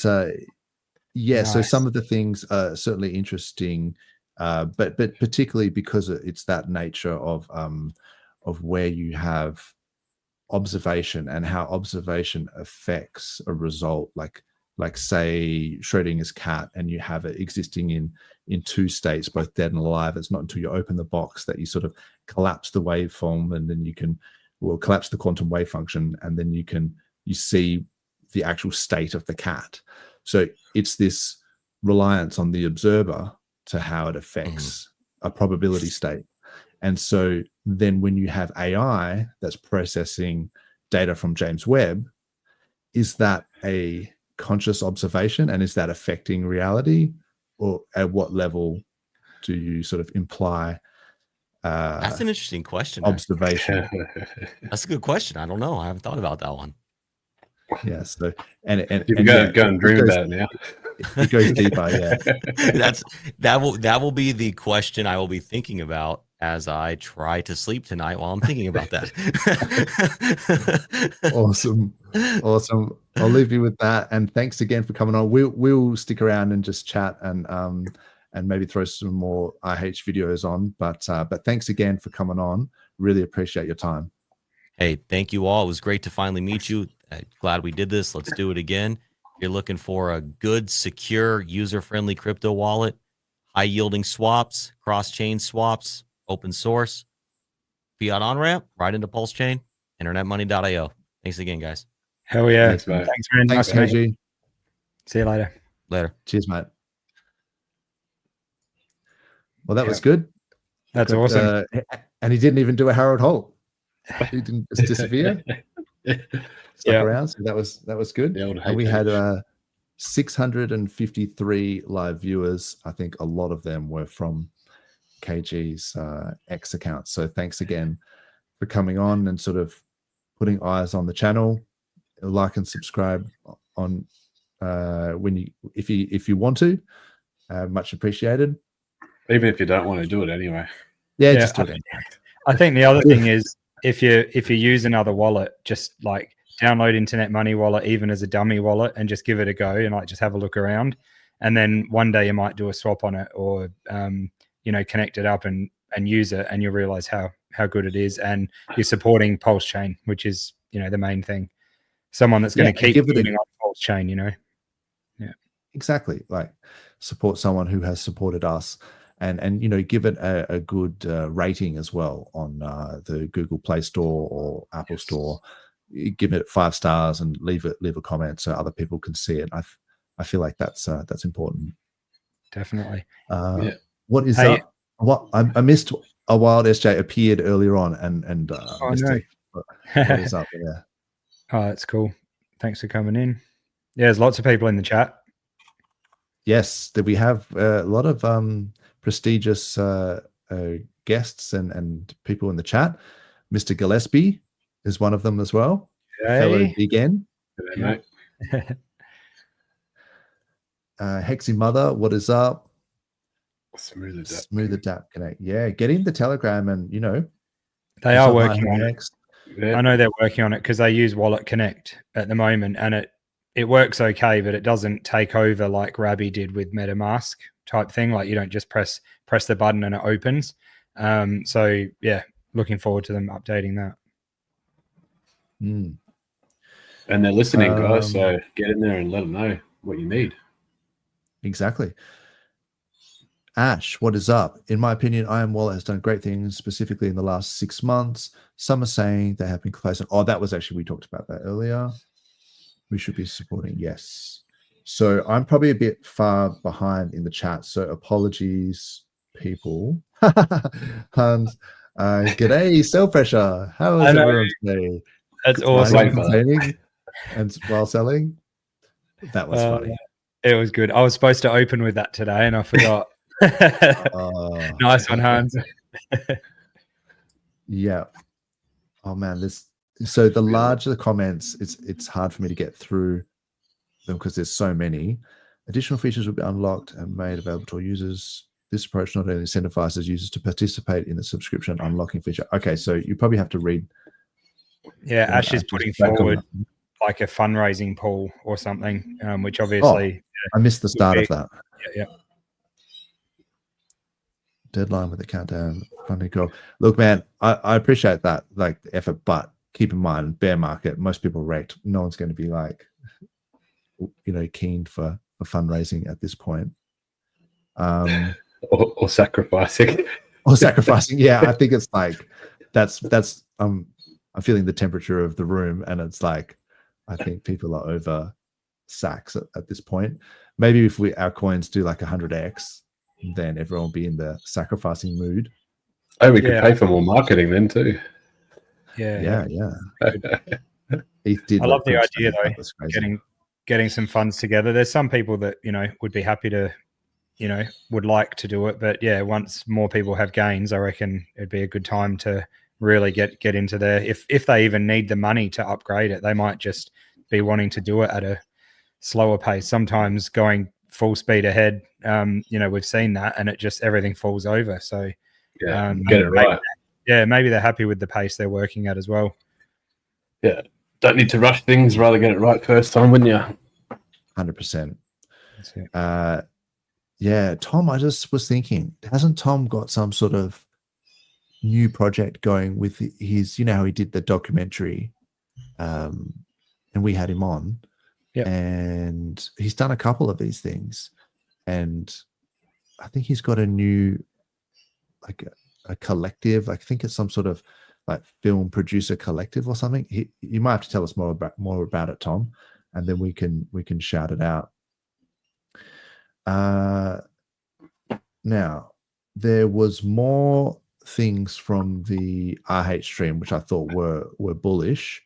I just like to see RH talking and giving us a few nuggets. So I'll just click on a couple of them maybe. I think it's just because like Bitcoin's been doing really well and everything's been going up, but the Bitcoin dominance is huge and we haven't seen everything else go up just yet. But that's just the way it plays out. Like normally it's like your lower risk assets that do well. It all comes from the global liquidity, right? Like they've actually had some QE just recently where the Federal Reserve had bought some 3-year and 10-year bonds, like treasury bonds. And so that's effectively like increasing the money supply. And so that was like a stealth thing that happened during the week.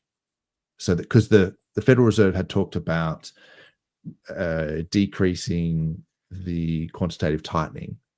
And so it was still tightening, but at a lower degree, like a lower rate of tightening. But that wasn't the same as actually like easing and printing money. But then during the week, we've just seen this literally buying up. It was like $20 million, $30 million worth of like 3-year, 10-year treasury bonds. And that, I think the market just took that as like, holy crap, they're printing, the printer goes burr, and the markets have really responded to that. So maybe we'll see, Bitcoin go to the next leg up and sort of break that all-time high of whatever it was, 107K or whatever. Yeah, 7 or 8. I think speaking of the money printing, sorry to interrupt you. I don't know if it was a thing or not. I seen yesterday late last night, Whale Watch or Whale something account, 93. I think I've seen 93 USDC million get printed. Is that, can someone confirm that? Could have been USDT. So generally the Watcher Guru guys, they always update you on that sort of stuff, or the Whale Watcher sort of thing. Tether will print like 1 billion Tether, every fortnight, it seems. Well, maybe not so much, but like maybe once a month or so, they will print like 1 billion Tether, and hopefully they have the reserves for that. That's the assumption, is that they're actually got some real world assets to back that up. To back it up. And then that's why they can print it. But yeah, they've been doing that probably pretty solidly for the last 6 months, even to 12 months. So Tether and Circle printing both USDT and USDC. So yeah, that just means there's more liquidity, rising tide, all that good stuff. But this is, I think, is the first time that I've seen that people are talking about genuine QE. In fact, I think it was an Ivan repost. Yeah, it's this one here. So this is Ivan on Tech. Shout out to him. Has been a big supporter of, well, at least mentions us. Maybe not supports PulseChain, but sort of certainly mentions us. Sometimes has a bit of a laugh at our expense, but that's all good. So yeah, he said Fed started. Yeah, you got to be a bit of banter back and forth. That's right. That's right. I mean, even Banter Fam, like those guys, like at least they talk about us, So Fed started to increase balance sheet. QE is here, burr, And then whoops, this guy, Stealth QE. Today, the US Treasury auctioned 3-year Treasury bonds. They tried to sell 150 billion. So the US Treasury were auctioning Treasury bonds, like the 3-year bonds, and then SOMA is the Fed buying 20 billion. So that's effectively how they increase the money supply. Is they just do this swap where they have the Federal Reserve goes, here, I'll give you $20 billion, and then you give me some Treasury bonds. And they go, and it's like, didn't you both just print them out of thin air? Yeah. Well, maybe. Lovely. Because it's basically like shit coins. It's basically like having, some coin that you just made up, and then someone else with a coin that they made up, and then you just go, I'll give you 20 billion of these, and you give me 20 billion of those, and we did it. And then they effectively increase the money supply. So M2 has been going up as well, like flat out. And then so with interest rate cuts, I think happening in June, they're going to, reprice the debt, I guess, the 37 trillion US, $37 worth of $37 trillion worth of US debt, to bring those premiums down, really, because they can't keep paying, the amount that they have to pay back in interest, because it was 40% of the total tax revenue in the US for that last financial year. It was paid just to pay the interest on that debt. So it's unsustainable. They need to cut the rates. And also, with this whole tariff thing, markets getting spooked, or the fact that you just have this much inflation out there, the cost of living is so high. It's like the only way to make it seem right on paper is to print more money, which of course exacerbates the problem and makes it worse. Right. Yeah. But on paper, you go, hey, my house is worth $1 million. Now it's worth $2 million. But also, like, you get a $50 hamburger. So, but it's just because we have a broken money supply, a money system sort of structure. And this is just the way I think that they're going to get out of it, is by printing.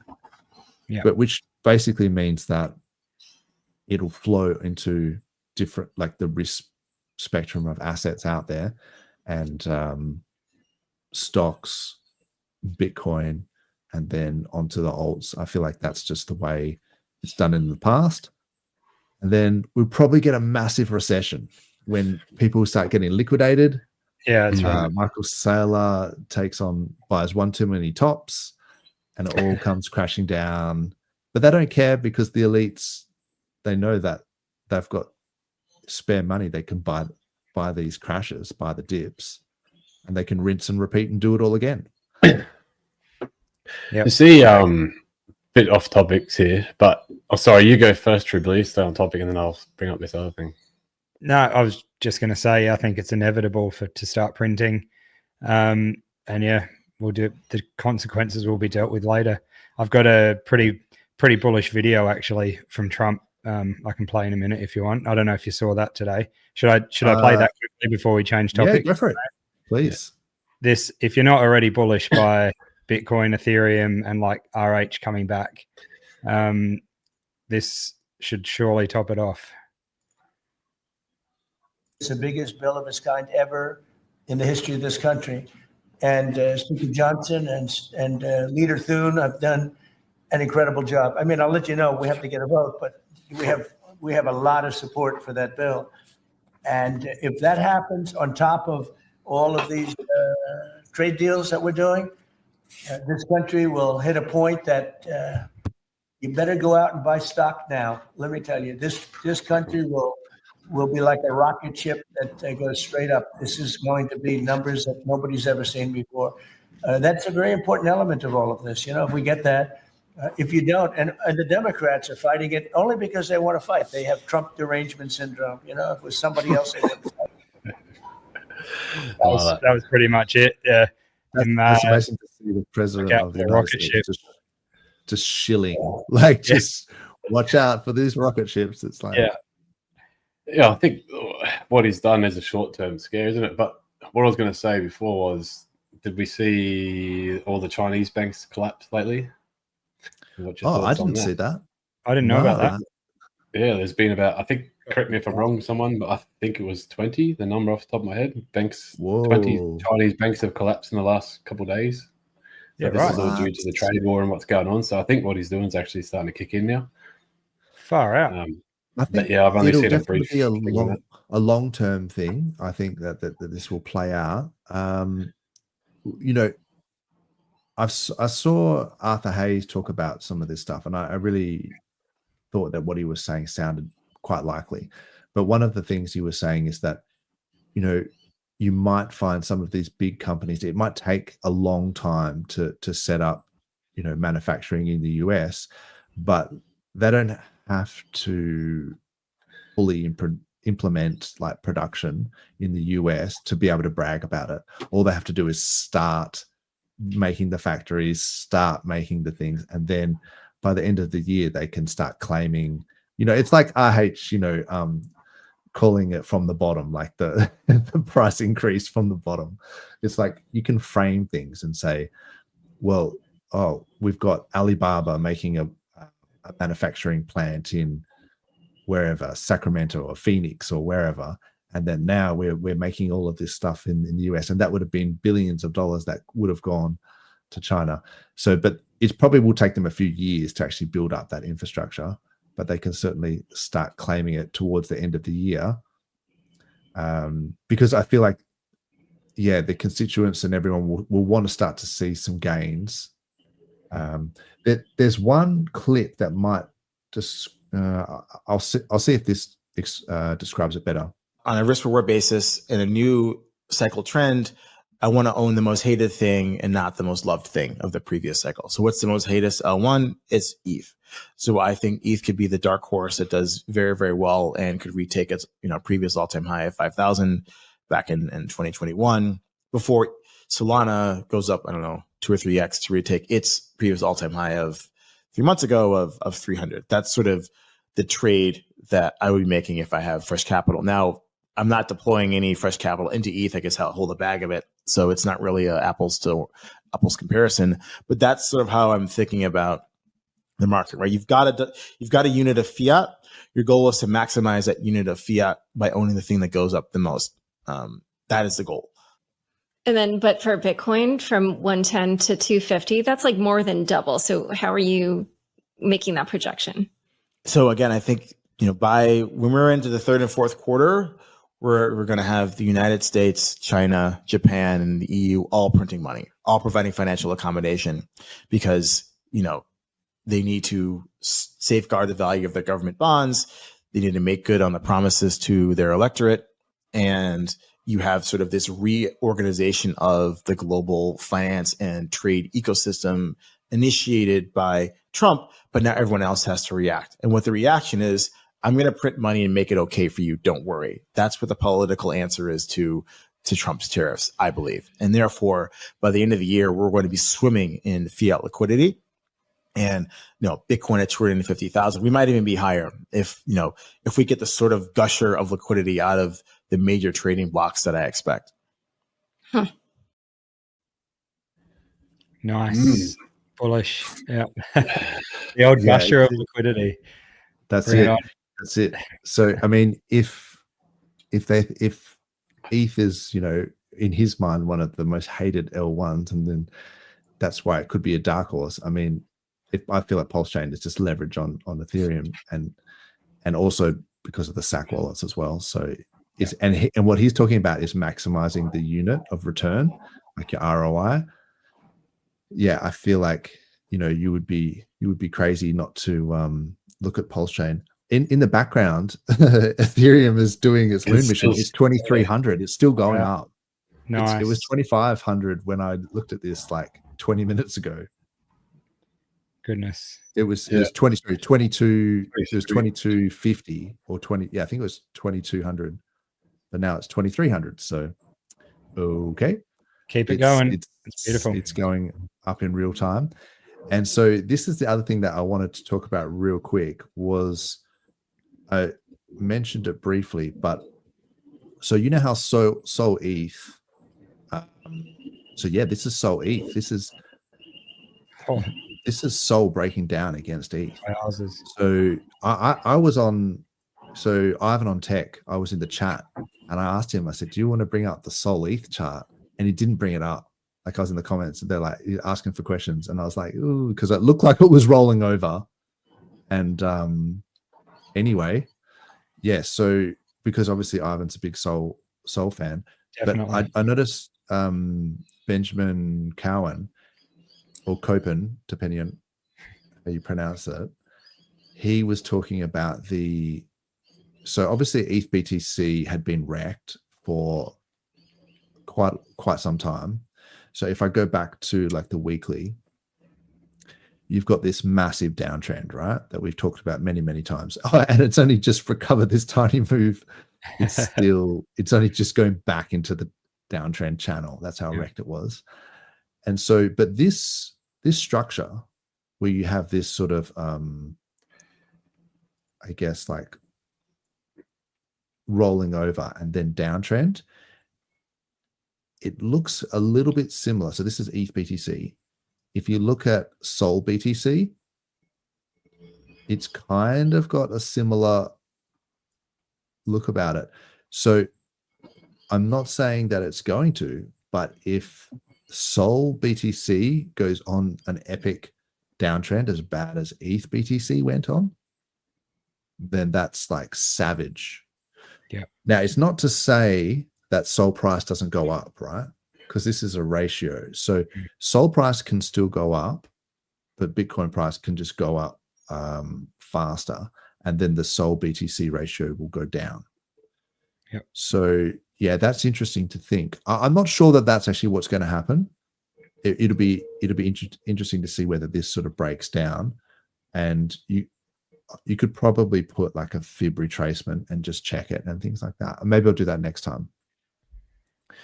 But yeah, certainly interesting to see if ETH starts to go on a moon mission, to how that's going to affect all of the more lightweight assets on PulseChain. Definitely.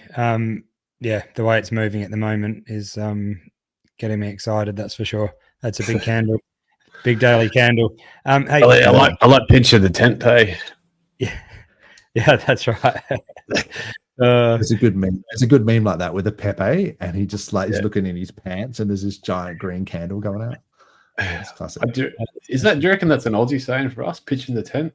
Yeah, it'd have to be. Yeah, have do you reckon Americans would know that? Yeah. No, I don't reckon they would. It's a good one. Well, there's 700 people that just heard it now, so there you go. They still might not get it. Some people find it hard to even understand our accent. So yeah, sure. Yeah. Hey, 43 made a comment just about the Pectra and Ethereum turning deflation. Oh yes. Yeah, we hadn't really got onto that, but I watched the what the Hex show this morning. Right. Shout out to DJ Cryptomatic again and Papa Bona. Mm-hmm. But yeah, it was really good. But they mentioned, and I wasn't aware that this Pectra upgrade would also change like the signing of transactions. Were you aware of that? So apparently, go ahead. Oh, apparently, you only need to approve now. You don't, or you only sign it. Is that right? And then there's not the second approval.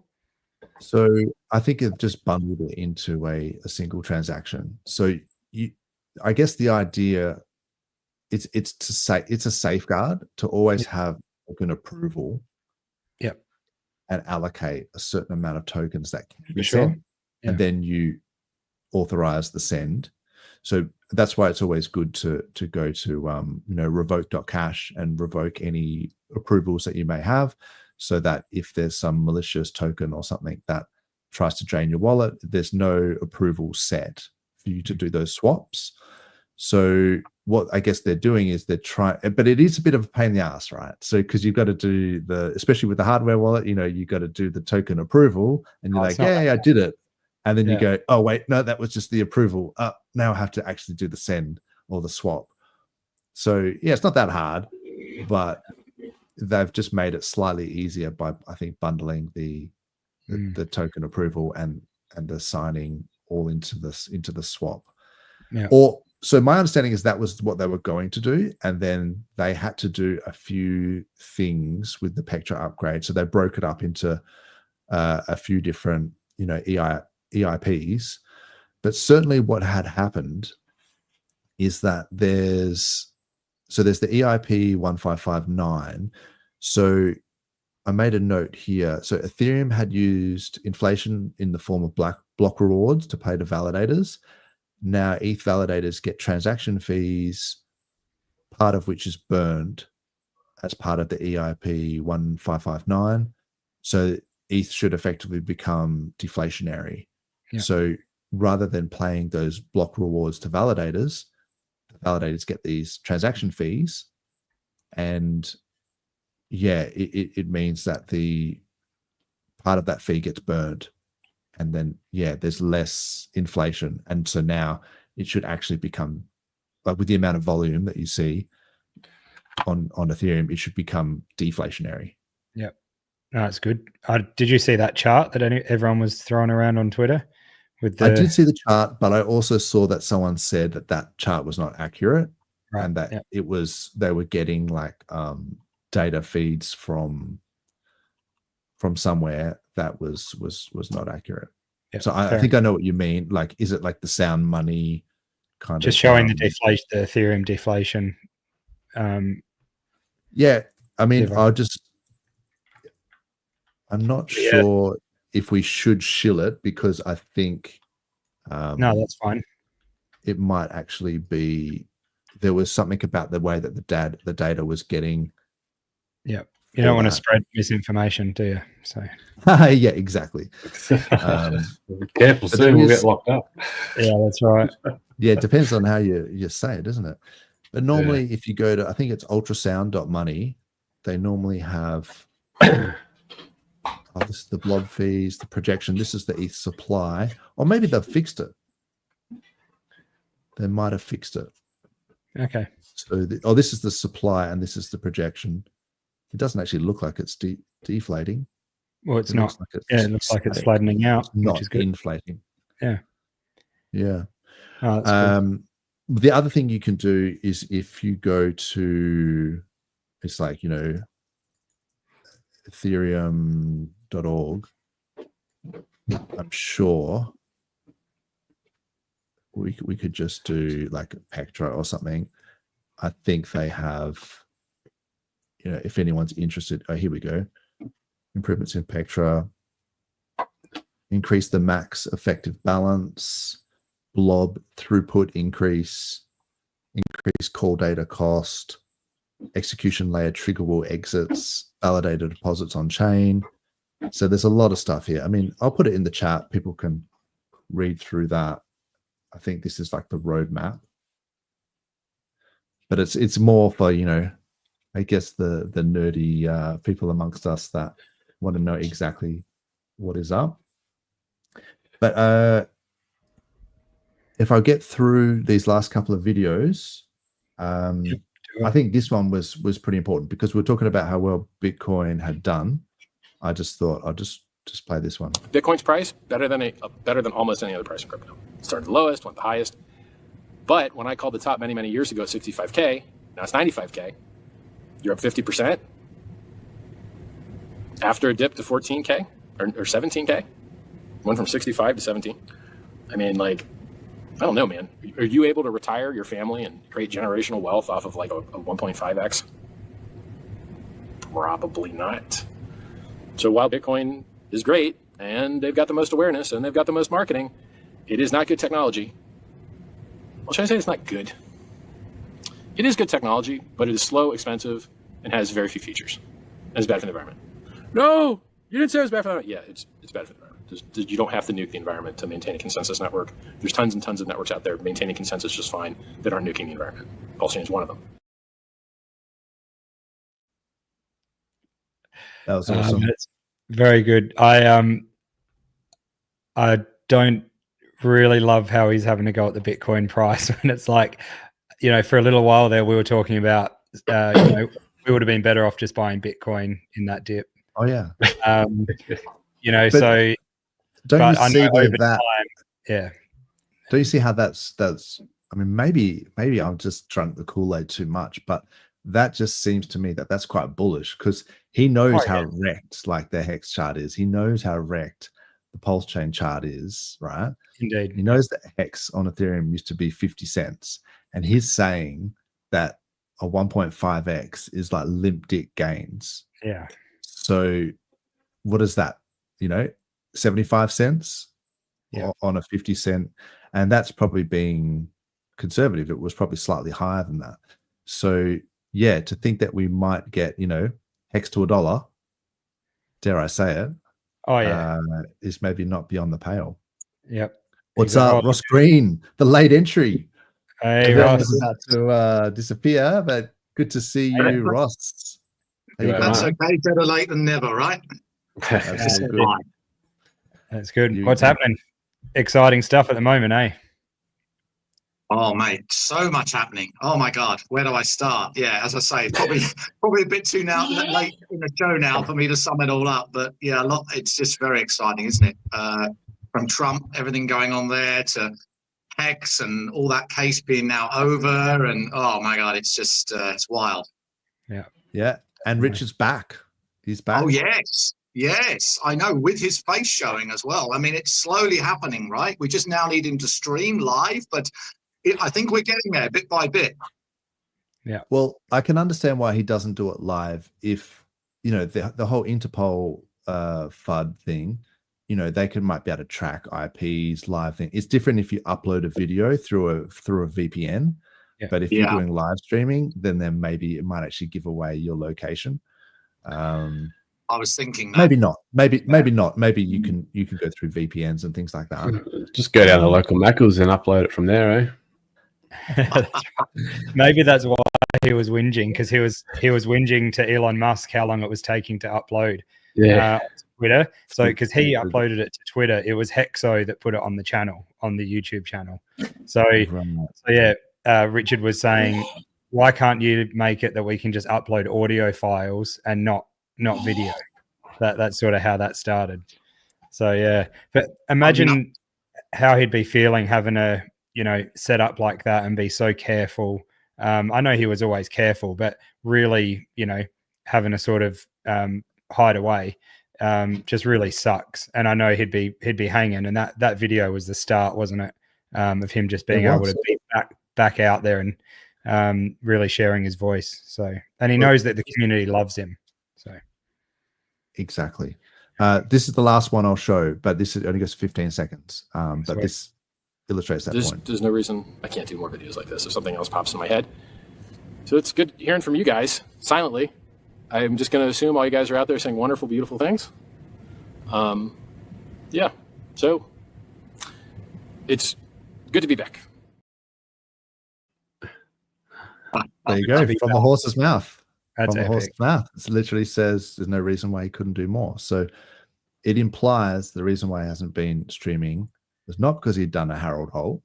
It's because he's probably under the instruction of his lawyers because of the pending SEC case, which has now been dismissed, freeing him up to post videos. Now, there is still the Interpol FUD, right? And people can say, well, we can't get listings until that goes away. I found this on the Quinn Emanuel trial lawyers website. So this is white collar litigation update from February. And they talk about the misuse of Interpol in commercial disputes and risk mitigation measures. Is that your dog, Mayo, that keeps making those sounds? Yeah. That's all good. I thought you might be hungry or something. There we go. This is way more interesting. Let's look at Mayo's dog, everybody. Yeah. This is way better than this dry lawyer stuff. What type of dog is it? English Bull Terrier. Oh, awesome. What do you got to say? Hey? He's gonna Rottweiler's running around somewhere. That dog's more interesting than this, man. But I'll just quickly go through it. Basically, it's got this whole thing about how they're using the red notice as a tool, and they go through it. It's worth having a read. I might put it in the chat. it kind Oh, of, that's a good find. yeah, I mean, maybe people already knew about it. I don't know, but it put my fears a little bit to rest a little bit, because obviously these guys are the same lawyers like Elon Musk's lawyers. I think they represented Trump as well. And so they're talking about how, like, I'll just read some of this. It's been well documented, however, member countries, particularly those with authoritarian regimes, have abused their privileges with Interpol by requesting notices for illegitimate purposes inconsistent with the aims of facilitating international police cooperation. And then this includes, amongst other things, requesting that Interpol publish red notices seeking the detention and arrest of political opponents and religious dissidents. And then so they've cited a whole bunch of things, and they're sort of talking about the abuse of Interpol is not limited to authoritarian regimes, and it just keeps going about this abuse of these red notices, and it's like, holy crap, these guys. Yes, I read that actually, Dozza. Well, not all of it. It's quite a long article, but I skimmed through it, and you're absolutely right. I felt a lot more at rest after reading that. How it's kind of sometimes a manipulative attempt using these red notices. It really made me feel better, actually. It did. I mean, these guys are straight up like some of the best law firms in the planet. I mean, I'm not a lawyer. I don't pretend to be, and I don't pretend to give any law advice. But from reading what these guys are saying, you know, they're saying that in prior cases, the firm had succeeded in efforts to have the Interpol cancel red notices. So it looks to me like that's just a public statement to kind of say we're working on this, and well, it doesn't. In all honesty, it's been strange right from the start, hasn't it? I mean, what's happened, the tax fraud and the on a kid, it doesn't seem to stack up with normal red notices, does it? That's what's just it's very bizarre. Yeah. Here they say it actually says aggravated tax fraud. Like, how can tax fraud be aggravated? What you assault? Aggravated tax fraud, like it's always just gets weirder by the minute, right? It's also this same thing that I think Base Radian had a problem with earlier, when he was saying about the presumption of innocence, about how like, oh, it's okay just to make a claim, and that therefore that claim is true without it going to trial. It's like, wait, no, that's not how the law works. So they're claiming aggravated tax evasion or whatever. It may turn out that there's an entity, either a charitable entity or a trust or something else that is in control of the SAC wallets, and it may not be in the Finnish government's jurisdiction, or maybe it is, but that's why you go to trial, right? That's why you can't just sort of defame people without actually going to trial. Yeah, absolutely. Anyway, I think most of us have... that's basically the final hurdle to clear now, isn't it? I mean, there's been so many hurdles and so many issues, but Hex is still there, never been hacked. PulseChain's still going. Like, the amount of ups and downs that the community has been through, PDI and everything, and we're just so close now. It's just that final hurdle, surely. And the PDI exploit has now been resolved. Yeah. So that whole MakerDAO thing got shut down, the emergency shutdown. So people can still buy it, and it's just a meme coin now. It's not just going to pay some extractor. Then the damage is done, of course, but moving on, it's like people could free to buy it and as a meme coin. I mean, I would still say you might be better off buying Pulse or PulseX or Hex, but it's just a meme coin now. It's not like it doesn't pose the risks that it had before. And so this, the FUD with the Interpol thing, I guess that's our, shout out to Somi, because I stole this word from him, the information asymmetry. Like, that's our edge that we have that the rest of the market hasn't priced in yet, is that, the market hadn't priced in that Richard was going to win the case against the SEC. Yeah. Whereas we kind of did. and that now they're not pricing in the fact that he's probably going to get that red notice thing taken away. So yeah, that's just our edge, I guess. It won't be long, that's for sure. There's a good comment here. Sorry, I'll just bring up Shil Stradamus about PulseChain birthday video guaranteed, and that's like, I think that's like 4 or 5 days away, isn't it? Was it the 13th? 14th or 13th for us? Yeah, it might have been. It was the 14th, I reckon, for us. 13th.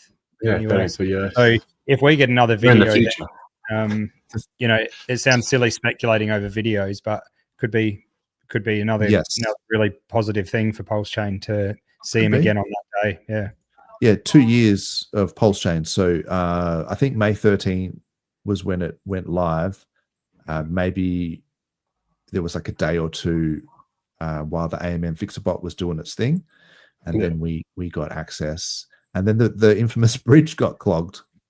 Yeah. So that was but we all had our coins forked, but then we couldn't inject any more capital, and then the bridge unclogged, and the rest is history. But it does show that sometimes you gotta be on chain, ready to go, because once things start to pump and you want to try and bridge in, you may miss out on one of these god candles if you're I remember driving up to work, being on the side of the highway, trying to pull my laptop out, trying to bridge.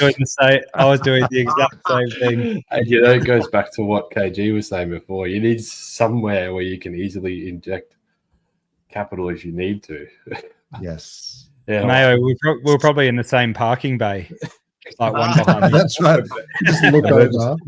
Emergency stopping area with Starlink on, like. Emergency like bridging area. Community meetup, right? Yeah. That's good stuff. Together. You're both wearing hex.com hats. Oh, yeah. Good stuff. Awesome. No, it's going to be good. Well, we should probably wrap it up because we've been going for just over 2 hours. We have nearly 750 live viewers, 747 Amazing. live viewers. You, KG. So thanks to KG for that. That's unreal. But yeah, good to see you, Ross, albeit briefly. Did you have anything to say before we wrap it up? I'd love to, just for 2 minutes, if that's all right, Dozza. Of course.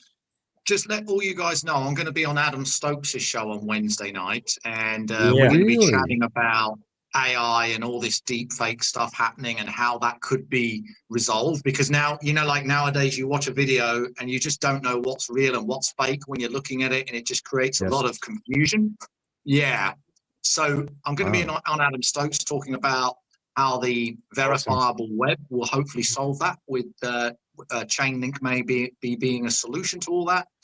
And how that, because they're basically building something called the verifiable web, where everything uploaded will be cryptographically verifiable with ZK proofs and all this sort of stuff. I will try not to go too low level because I don't think his audience is at that sort of level, so I'll just keep it as high level as I can. But it should be a fun discussion, and I'll try and mention your show as well, your DeFi Down Under show, so we can also maybe get a few more subscribers and followers on here. Yeah. That would be so good. Legend. Awesome, Thank you for that. Yeah. Right. Well done getting That on the sounds show. interesting, man. Yeah, Again, I'll have to check that out. Yeah. All good. Tune in. Good stuff. Mayo, have you got anything you want to say? Any political opponents that rubbed you the wrong way over the last week? Yeah, mate, the Greens. Don't even get me started, mate. It was I tell you what, running as a federal candidate for this election was insane. It was definitely an eye-opener and an experience. And I will be out there talking about it and trying to open up and explain that to Australian people looking forward to moving into 2028 and going again. So I'd be interested to know how the preferences and things get set. It's pretty cool, man. I know that you had to change your card. There was some, I'm not sure how it happened, but some of the preferences weren't set right and you had to change them. And it's like, you see how the majority vote is not necessarily, doesn't reflect the amount of seats that end up getting that party that won ended up getting. So it's because of the preferences and how they. So it is a little interesting to how that played out. Yeah, we need to educate people on how critical that is moving forward, and trying to unite the votes rather than diluting the votes moving forward. And now that we've got Labor in again, they can't blame anyone else for the next 3 years and how bad it's going to go in Australia. So Liberals crippled themselves. Labor's going to burn themselves in the next couple of years. So it gives us opportunity to step up and unite the people moving forward. So keep your eye out. We've got a lot planned. Hit them where it hurts, man. It'll be good. This was just a sparring year. The real fight 28. That's it. That's it. Yeah. Awesome. True Blue, did you have anything you wanted to say before we wrap it up? Yeah. Just about, I feel like the bottom is probably in for PulseChain. Might not be, hopefully, and probably, given what's going on in the, bullish news and stuff. So I just think, big ups to the community, like all of us on screen, any other streamers that join us on this channel, but everywhere that like stuck through the whole bear market. Hopefully it's over. But, we can see Bitcoin and Ethereum moving hard. So there's people that are going to come in now and be like, oh, I've never left. But everyone knows who's been here. And I think, that takes real strong balls to, sit around and sit through the trenches. So yeah, that's about it. Well done, and get Internet Money Wallet. Yeah, I appreciate that, man. That's true, isn't it? It's like, it's the stalwarts of the chain, the people who've been here shilling in the bear. Sometimes it seems like you're just, yelling into the void, into the abyss. But it's sort of, I feel like we were maybe just holding the fort a little bit as well. And then maybe when price starts to go up a bit more people start to come in. RH is back streaming, and we can get more streamers. I always encourage more streamers, and hopefully they're more charismatic than I am, and we can get more people pump my bags. I'll be stoked for that. So. Hell yeah. Bring up the conversation with your family, friends, and work. Like, it needs to be a genuine in-person conversation with people too. Like, we're only a minority here online. We're probably 2%. Like, yeah, look, you need to spread the word verbally. Yep. And with KG, he's the Internet Money Wallet. I feel like that's a good way of just onboarding new people onto the chain. Send them a million pulse or whatever, and just be like, this is what's up, have a play, and then they can figure out the rest.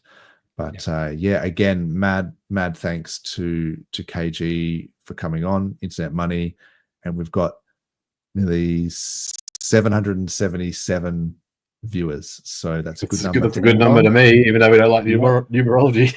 777 is good. It's fun. It's fun. That's right. Thanks, guys, for joining us. Thanks, chat, and thanks, KG and Base Radian, for all the insights. Thank you. And we'll see you next week. Good luck on Adam's show, Ross. We'll keep awesome. Thanks, guys. Thank you. We'll be watching. Thanks, chat. Rock on. See yous.